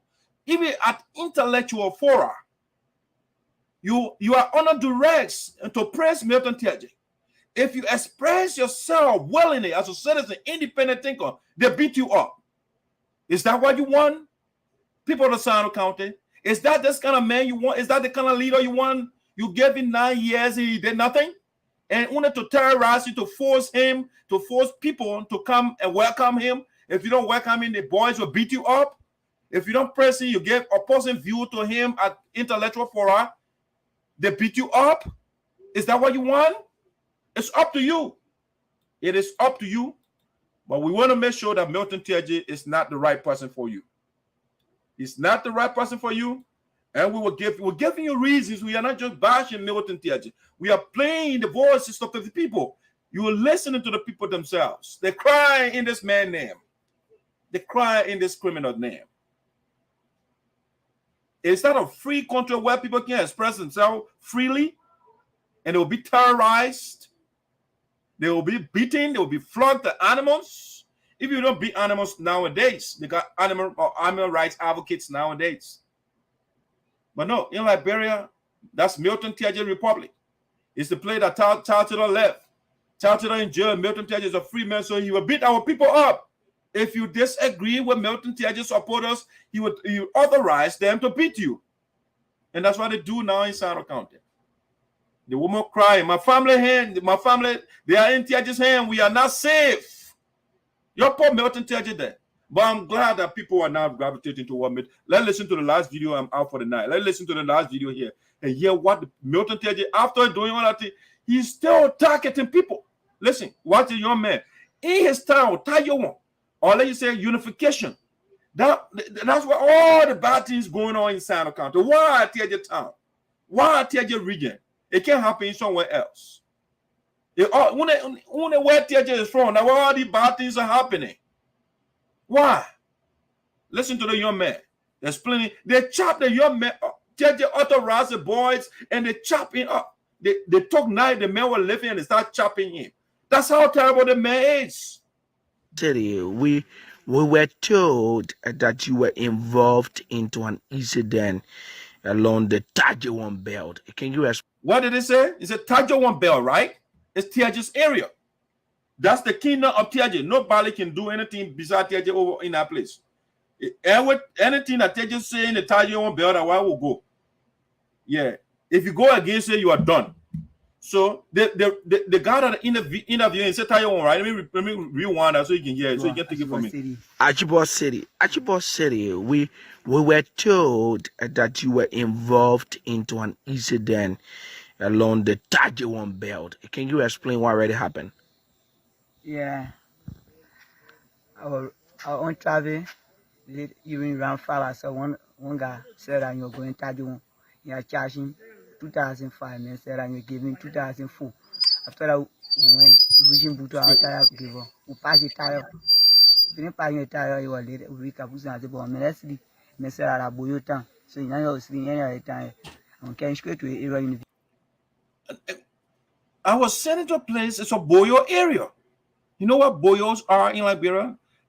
Those are people that kill human beings. They kidnap people. And Teahjay has Boyos in his area to terrorize citizens, free people. At least they're supposed to be. But no, they are not. We have a former rebel, the spokesman for Charles Taylor, in power. And the man is proving to our people that he is a rebel. And so he got Boyos. They harm people. Listen. Unification. To growing unification after reaching. He said unification, right? That's the capital city of Teahjay in SINOE County. No opposition goes to unification, whatever, that big village you call it city anyway. And so anything within the Teahjay belt, because you have to understand Teahjay own supporters. They wrote on Facebook that Teahjay created Teahjay during the totalitarian regime of Charles Taylor, his own supporters. Let me read it for you before you say I'm making it up. This was written by Hughes Bleedy, the guy that Milton Teahjay sent to Rwanda to get PhD. And the guy wrote this and told us how Teahjay created Teahjay statutory district. All right? He said the biggest question we need to ask Elijah W. San is how Teahjay became statutory district. All right? Milton Teahjay used the tyrannical regime of jailed President Charles Taylor, or G. Taylor, to illegally seize land that belongs to the peaceful people of Juaza. The Teahjay people also illegitimately, I repeat that word, and maliciously took a greater portion of the Sanquon people land, which today gave birth to Teahjay statutory district. When the Milton Teahjay created Teahjay during the tyrannical regime of jailed President child stealer. And he did so maliciously, according to his supporter. He was bleeding. All right? He was bleeding. Yes, the guy right down here on the picture. Right down here. You see down here. His own supporter wrote this on Facebook, not me. Before you say I hate Milton Teahjay. And so now they are talking about the kingdom of Milton Teahjay, Teahjay, where they treat people anywhere they want. They beat you up. So listen to the young man's story. The Austin, a power selling camera, Messera, I'm going to be Gana. Until my own town, power any county. So we after power the camera as you get power theater. Reach power, don't Messera instead of food traveler hour, run it. I said no. A Boyota, so again to the money you pay me. I mean, why Boyo should be in the area of Milton Teahjay? Why? Why is that somewhere else? The man is a diabolical man, malicious to the core. And you will be psychologically deranged to put that man back in the Senate when you see what he is doing to us. Theo, sleep on money from the get money, no money room for me in that aid. But you find out 200 kilo me because I'm going to sleep outside too. So anything you give me, I said I know. Won't go for sleep. I said no. Two, I finish with the argument. Couldn't even claim the hill the tire gave for again. I said I won't force it. So when I get that where they can do wrong. After I make transfer the move and push him over my foot, home by my shin, start fighting me. Tear my body. Tear body, what do you mean? Make cut my body. And what you were using to cocoa your body? Nerve. So how you manage down the man, I mean, did not do any much harm to you? What happened? Like come and trial bless me, no power. What do you mean? What do you mean by the command draw? What happened? After the command trial, left flash and I meant try to escape. So you care to show up part of your body that. So imagine the young man was attacked by a supporter of Milton Teahjay in Teahjay. And you will not hear Milton Teahjay condemning any of these things. Multiple deaths have occurred in the Teahjay bill in the capital city of Milton Teahjay, Unification Town. And he hasn't condemned any of these things because the man is a ritualist. The man is a ritualistic killer. He wants to do anything to go back in the Senate. And so they're doing other things. The little man was blessed. He would have been killed. Had the other vehicle not come to flash lights, they would have killed the young man. Because Milton Teahjay plain tell a young man, the man said he wanted to be transported, and the young man is doing transportation, motorbike. So he put the man and carried the man. Now knew the guy is an agent of Milton Teahjay, ritualists. They wanted to sacrifice this young man to the aquatic god of Milton Teahjay. A man is a renowned necromancer. We did an article on that in the past. You can research that. So you can learn about necromancy. What this man has been doing in SINOE County. And election time will get worse. It is getting worse because Milton Teahjay refused to be removed and will remove him. And so he will sacrifice people's children. Listen to the young man. See what they did to him. The man chop? Yeah. Let me see. Let's see some of the body. Okay. All right. He was using it with a knife. Let me see what I bring this one closer. Your hands. Well, also too that he. Imagine the young man is living, and the people are starving him to death. He did nothing wrong. The only thing he did was to give that man a ride to his location, not knowing this guy was an agent of Milton Teahjay. And they chopping the young man up, he would have been dead had the other vehicle not come to flash lights. Chop. I mean, he caught your back. No. I'm facing to him. Okay, so he was choking your hands. Yeah. Bring your hand close to the camera again. My hands are meant to tear my palm. Oh, you tear your palm, your hands. Okay. So let's see. Imagine what the man is doing in SINOE County. We're trying to bring this closer. All right. So how do you feel with what happening to you as a motorcyclist? Your body hurting? Yeah. So you were going traffic, eh? No, I will rest. So how you feel that now? I know it's like you are in. I mean, but this is not funny. The guy is in pain. So I don't know what the laughter is all about. This is terrible in that place. That man Milton Teahjay is doing terrible things in SINOE. And I'm beseeching the people of SINOE County. As a matter of fact, I am demanding you to remove Milton Teahjay because you need to be free. You don't need a tyrant. You don't need a man when you express opposite opinion, he will authorize the boys to flog you up, to beat you up. That's not the country we fought for. No, the man want to bring back the oligarchs, the American Liberian philosophy, where they used to suppress our people. That's what Milton Teahjay wants to bring. He wants to resuscitate that regime. No, we are not going to allow that. And so, people of SINOE County, I just thought to give you some reasons why Milton Teahjay is not your choice. The man to us, he's an elephant, he's a leper, and he's a giant. And that's not what you need. You need a man that will think. A man who will be chanting to ranks and not using your head and give us the ideas in your head, and you'll be chanting the ranks. Is that the man you want? No, we don't want a voodooist in the Capitol building. No. We don't need a necromancer. We don't need an aquatic a wizard. We don't need a wagon in the Capitol building. No. We need people that will look at the society as a whole and ask the fundamental question, how should we improve the lives of the people? And not somebody will be chanting to rings. No, we don't need that. That is not what we need. We don't need somebody who will wear humunka rings and walk around while the people are meandering in poverty. No. And so, ladies and gentlemen, we need Zaza, who is building schools in SINOE County, across Liberia as a whole. We don't need a man that will ask the people to hold Lapa over here so someone can touch him. The man is a dictator. This man is a renowned dictator.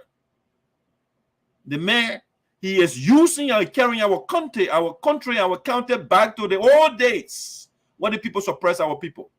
They must hold something over him because he is better than the people. Even though that the people gave him power. He's a servant of the people. So in any case, Milton Teahjay is supposed to be holding that thing over the people here. No. But it's the other way around. Power tends to corrupt, and absolute power corrupts absolutely. Milton Teahjay, the power has corrupted Milton Teahjay. Or if you let Milton Teahjay have corrupted power.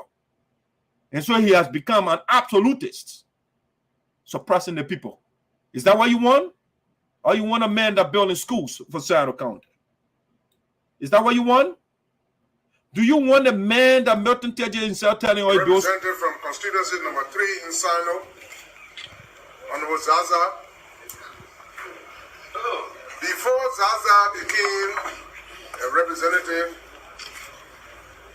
there was no high school outside of Greenville.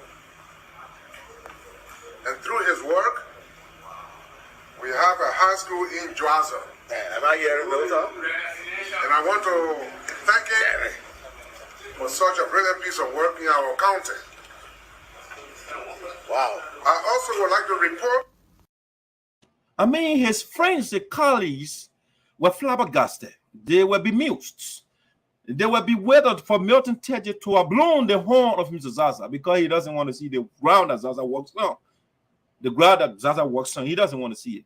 But he is forced because the man is doing a wonderful job. He did not say, I built a school. He said, Zaza did. Build the first high school outside the capital city. And so who do you want? When Milton Teahjay goes to campaign, you know what he says? If you don't vote for me, vote for Zaza. And then when Creighton Duncan goes on campaign, he said, when you don't vote for me, vote for Zaza. Don't vote for Teahjay. And so the guys are campaigning for Zaza already. So people in SINOE County, you know who to vote for. If Milton Teahjay can tell you, if you don't vote for me, don't vote for Creighton Duncan, vote for Zaza. And then when Creighton Duncan goes to run campaign, saying, if you don't vote for me, don't vote for Teahjay, vote for Zaza. These people are campaigners. They are campaign managers of Honorable Zaza. They are campaign managers.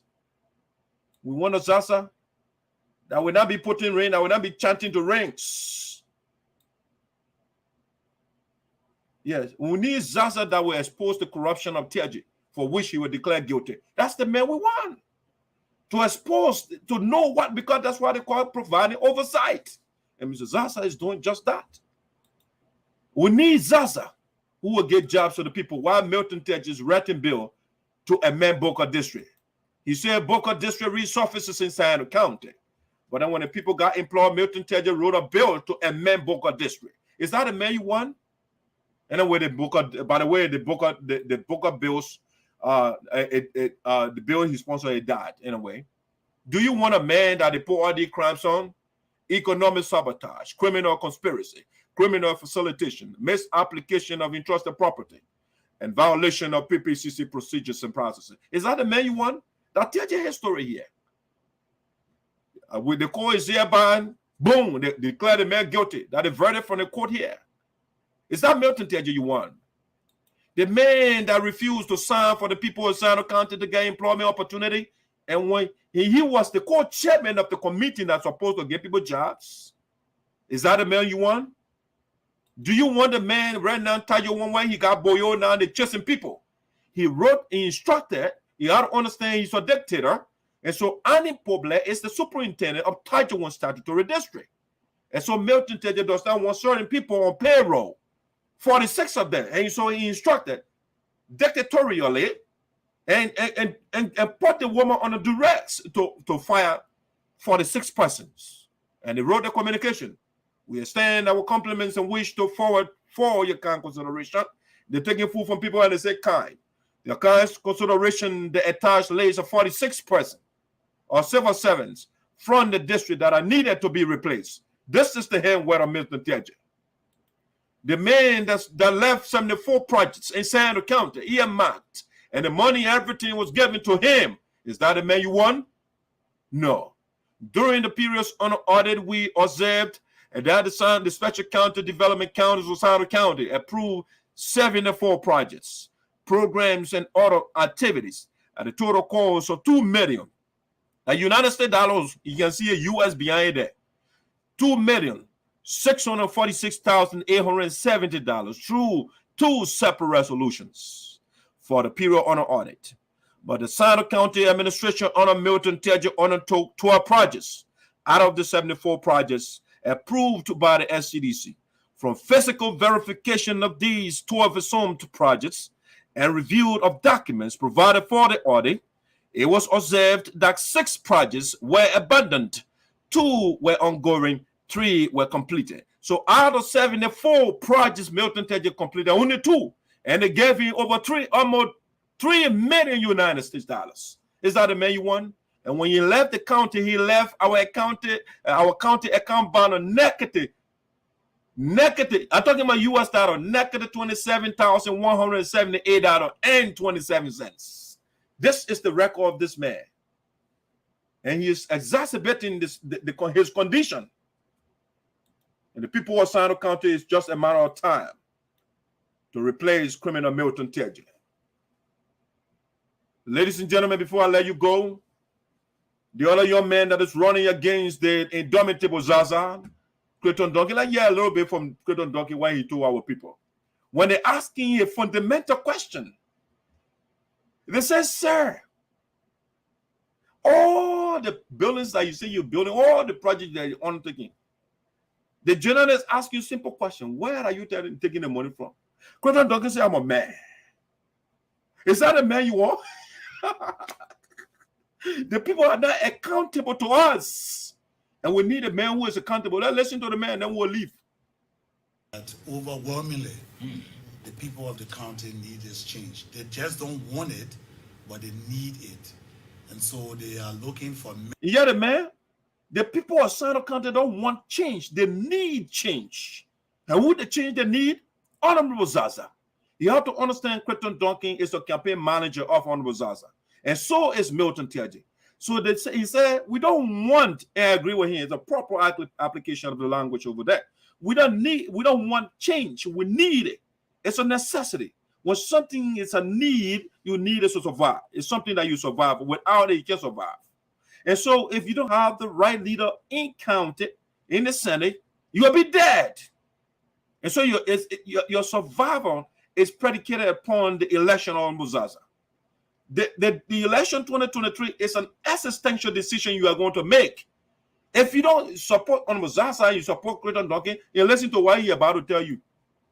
And to step up and begin charging on this change that we are looking for. But Rob, let me ask you this question. You've been in the parliament, you've been in the legislature rather, and also been there, like Milton Teahjay and the rest of them from SINOE County. Have you all not been giving our people the leadership that they need?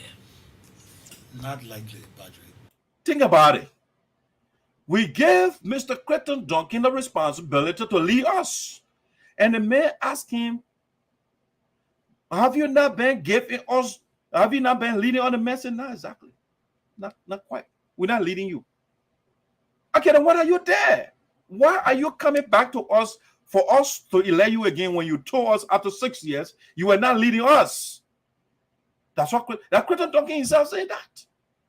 And so why would you want to make them a senator when he's telling you after 6 years, I didn't do anything for you. I wasn't leading you. Well, you know, Sabo? Sabo, sorry. The fact here is there are certain people or certain individuals who believe in a system of dividing and ruling. This individual is someone who, okay, pay attention. He is running campaign for Muzaza. So he is about to tell us what Milton Teahjay has. This is the lawmaker of our county, though. He's not a regular, he's not an ordinary man. He's not an ordinary man. He is about to tell us what Milton Teahjay has been doing. I should really say the senator of the county, who is considered to be the senior senator, his strategy is not to help, but rather to divide the people. He has the tendency of his strategy is not to help, but to divide the people. Separating people and then hiding behind one group, professing that he is going to be the leader and he is fighting for them. And over the time, that's how he's been doing to gain their trust. But now they have understood his tactics and they have understood the way in which he is carrying the county. And so they are all terrified. And that is why I'm sure you are making Indeed, we are terrified.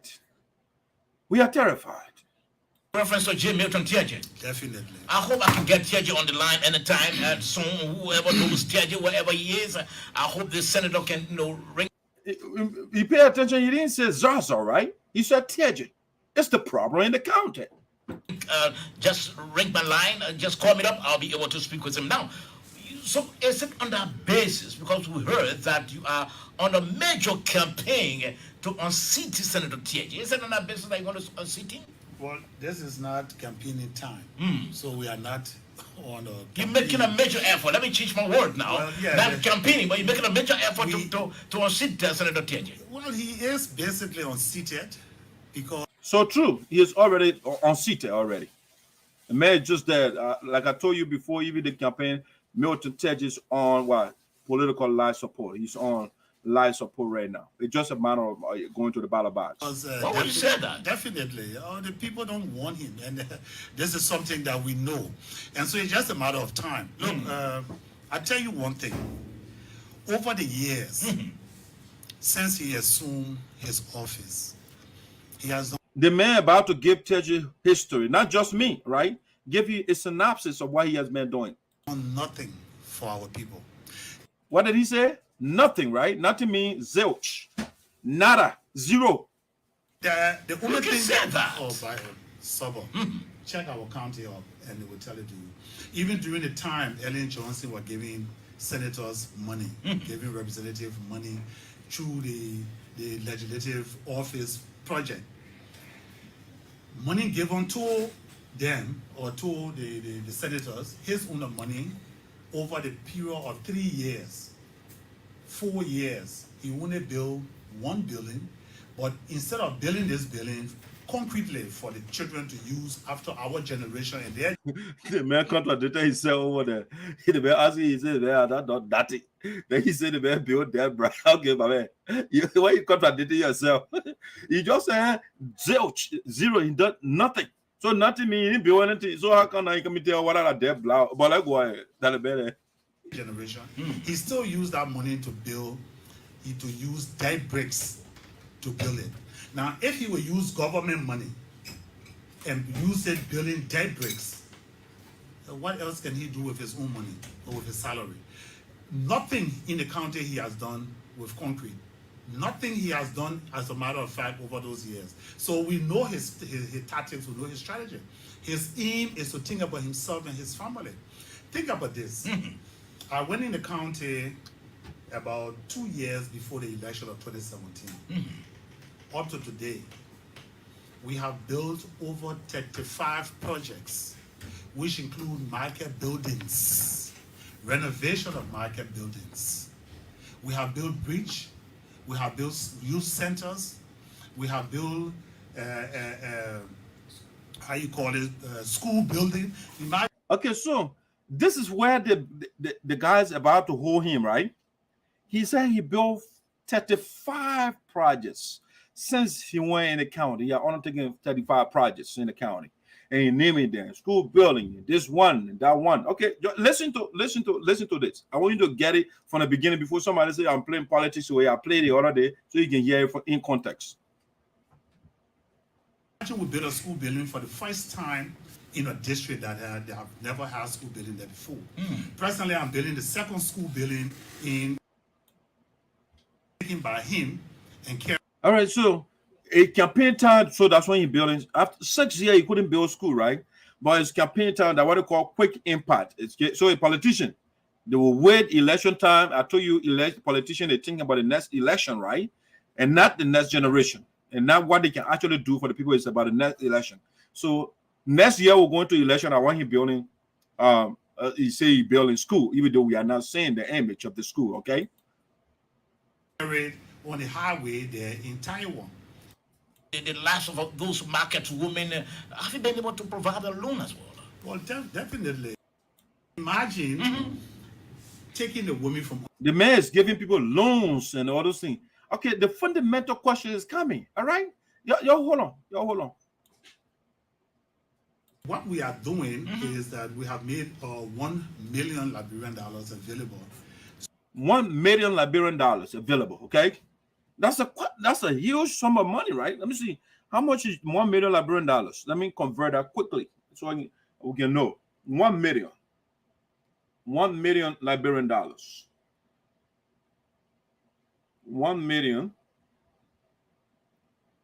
Liberian dollar to US.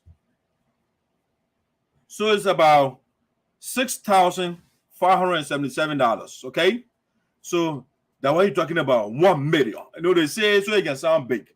So it's $6,577. They met this guy one car, almost 30 or 40,000, but he gave our people $6,000, and that's what they're breaking with. Okay, they give our people crumbs with all that money they get. Where you getting the money from? Just watch.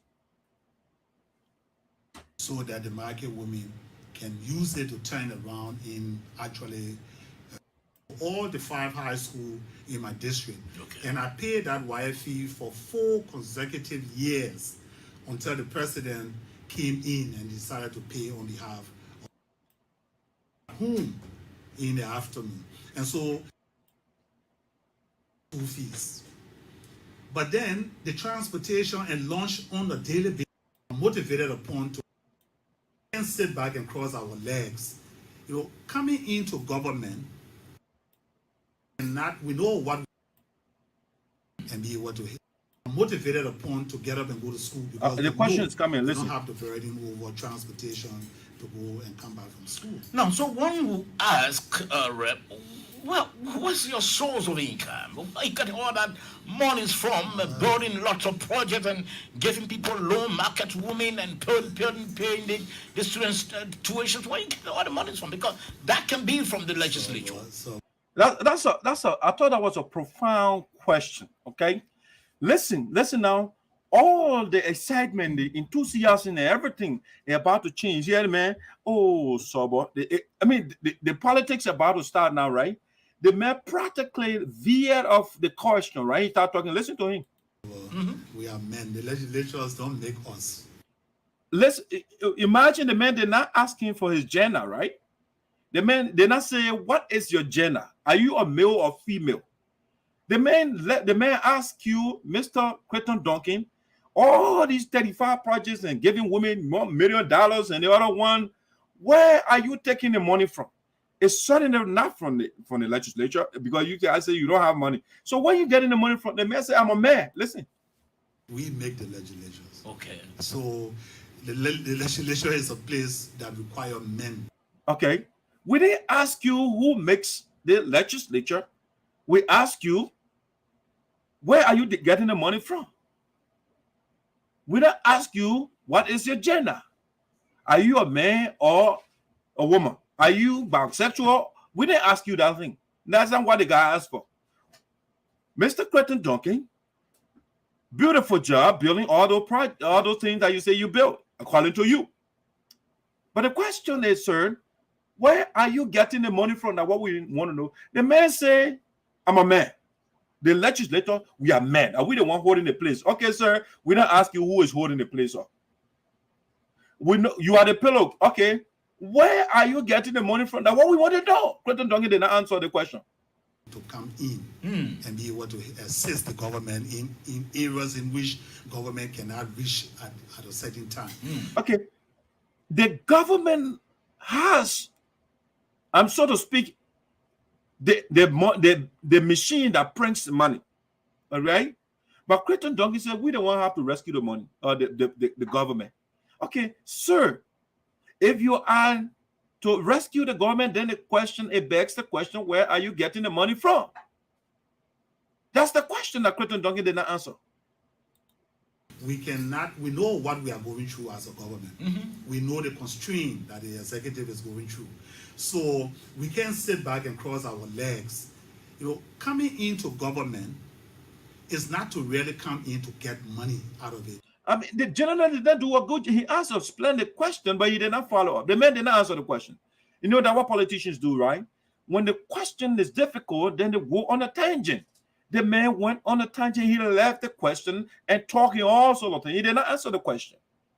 Mr. Quentin Duncan, I want to ask on behalf of the people of Sayakolo County, tell us, sir, where did you get the money from to build 35,000 projects in Sayakolo County? That's what we want to know. We don't want to know. I mean, you holding the government. Okay, in your red mind, right? Who is the person that will get money, and the government does not have money, and you say, "I will stay in government. I'll be giving the government money." Who does that if you're not getting something in return? The man is doing something fishy. He doesn't want to tell us. For Sayakolo County to grow, for Liberia to grow, we need honest leaders. We need leaders that are accountable to us. We don't need a politician. This guy is a career politician. He went to school to be a politician. And he is demonstrating it right before your eye. We're asking a basic A, B, C question. Where the question of location, that's what the man asking. The source of your income, that's what the man wants to know. He wants to know. But the man dodged the question. He's playing politics with the Liberian people right now. The people of Sayakolo County. There you have it. Do you want a Zaza who is clear, who is transparent, who tells you where he gets the money from? Now, Father, he ain't built horses all over the place for himself. He said, "I want one house. That's enough." I'm all for the people of Sayakolo County, their interests. And that's what I need. And that's what we want. We don't want the people that will get our people politics and I shouldn't say politics, politics. What am I doing to us is pure politics. Pure politics, Quentin Duncan doing. Let's play that one again. Well, what's your source of income? You get all that money's from building lots of projects and giving people loan market women and paying the tuitions. Where you get all the money from? Because that can be from the legislature.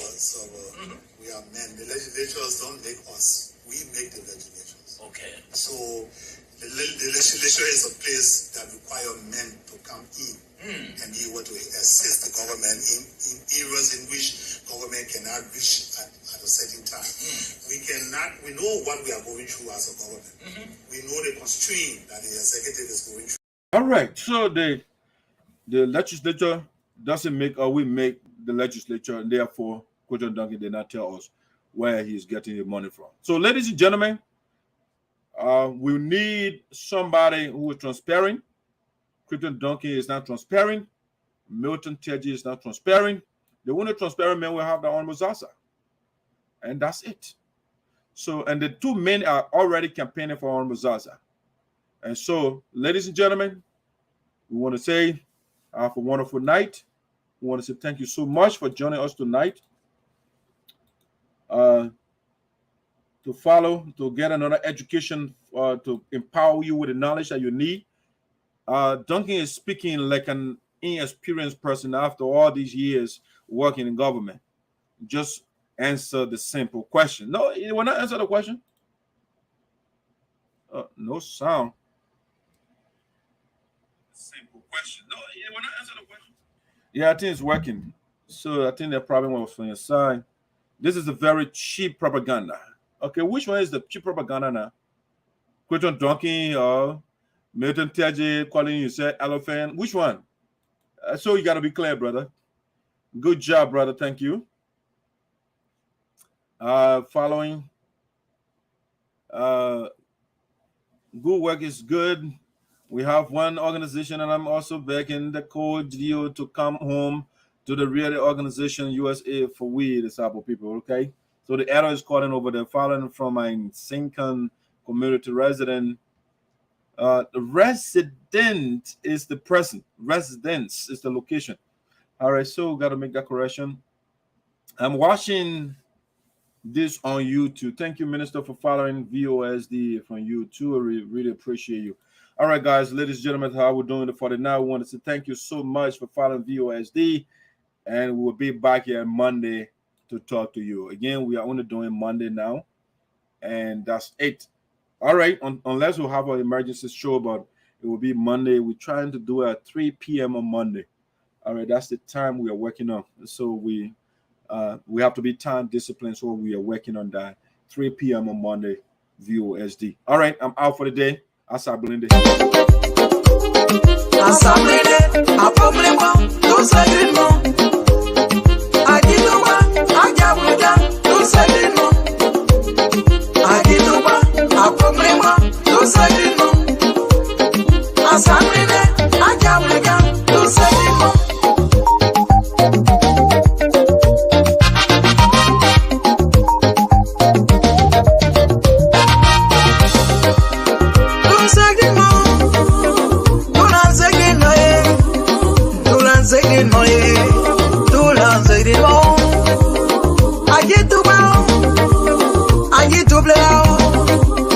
I'm on derivo, in Kerry.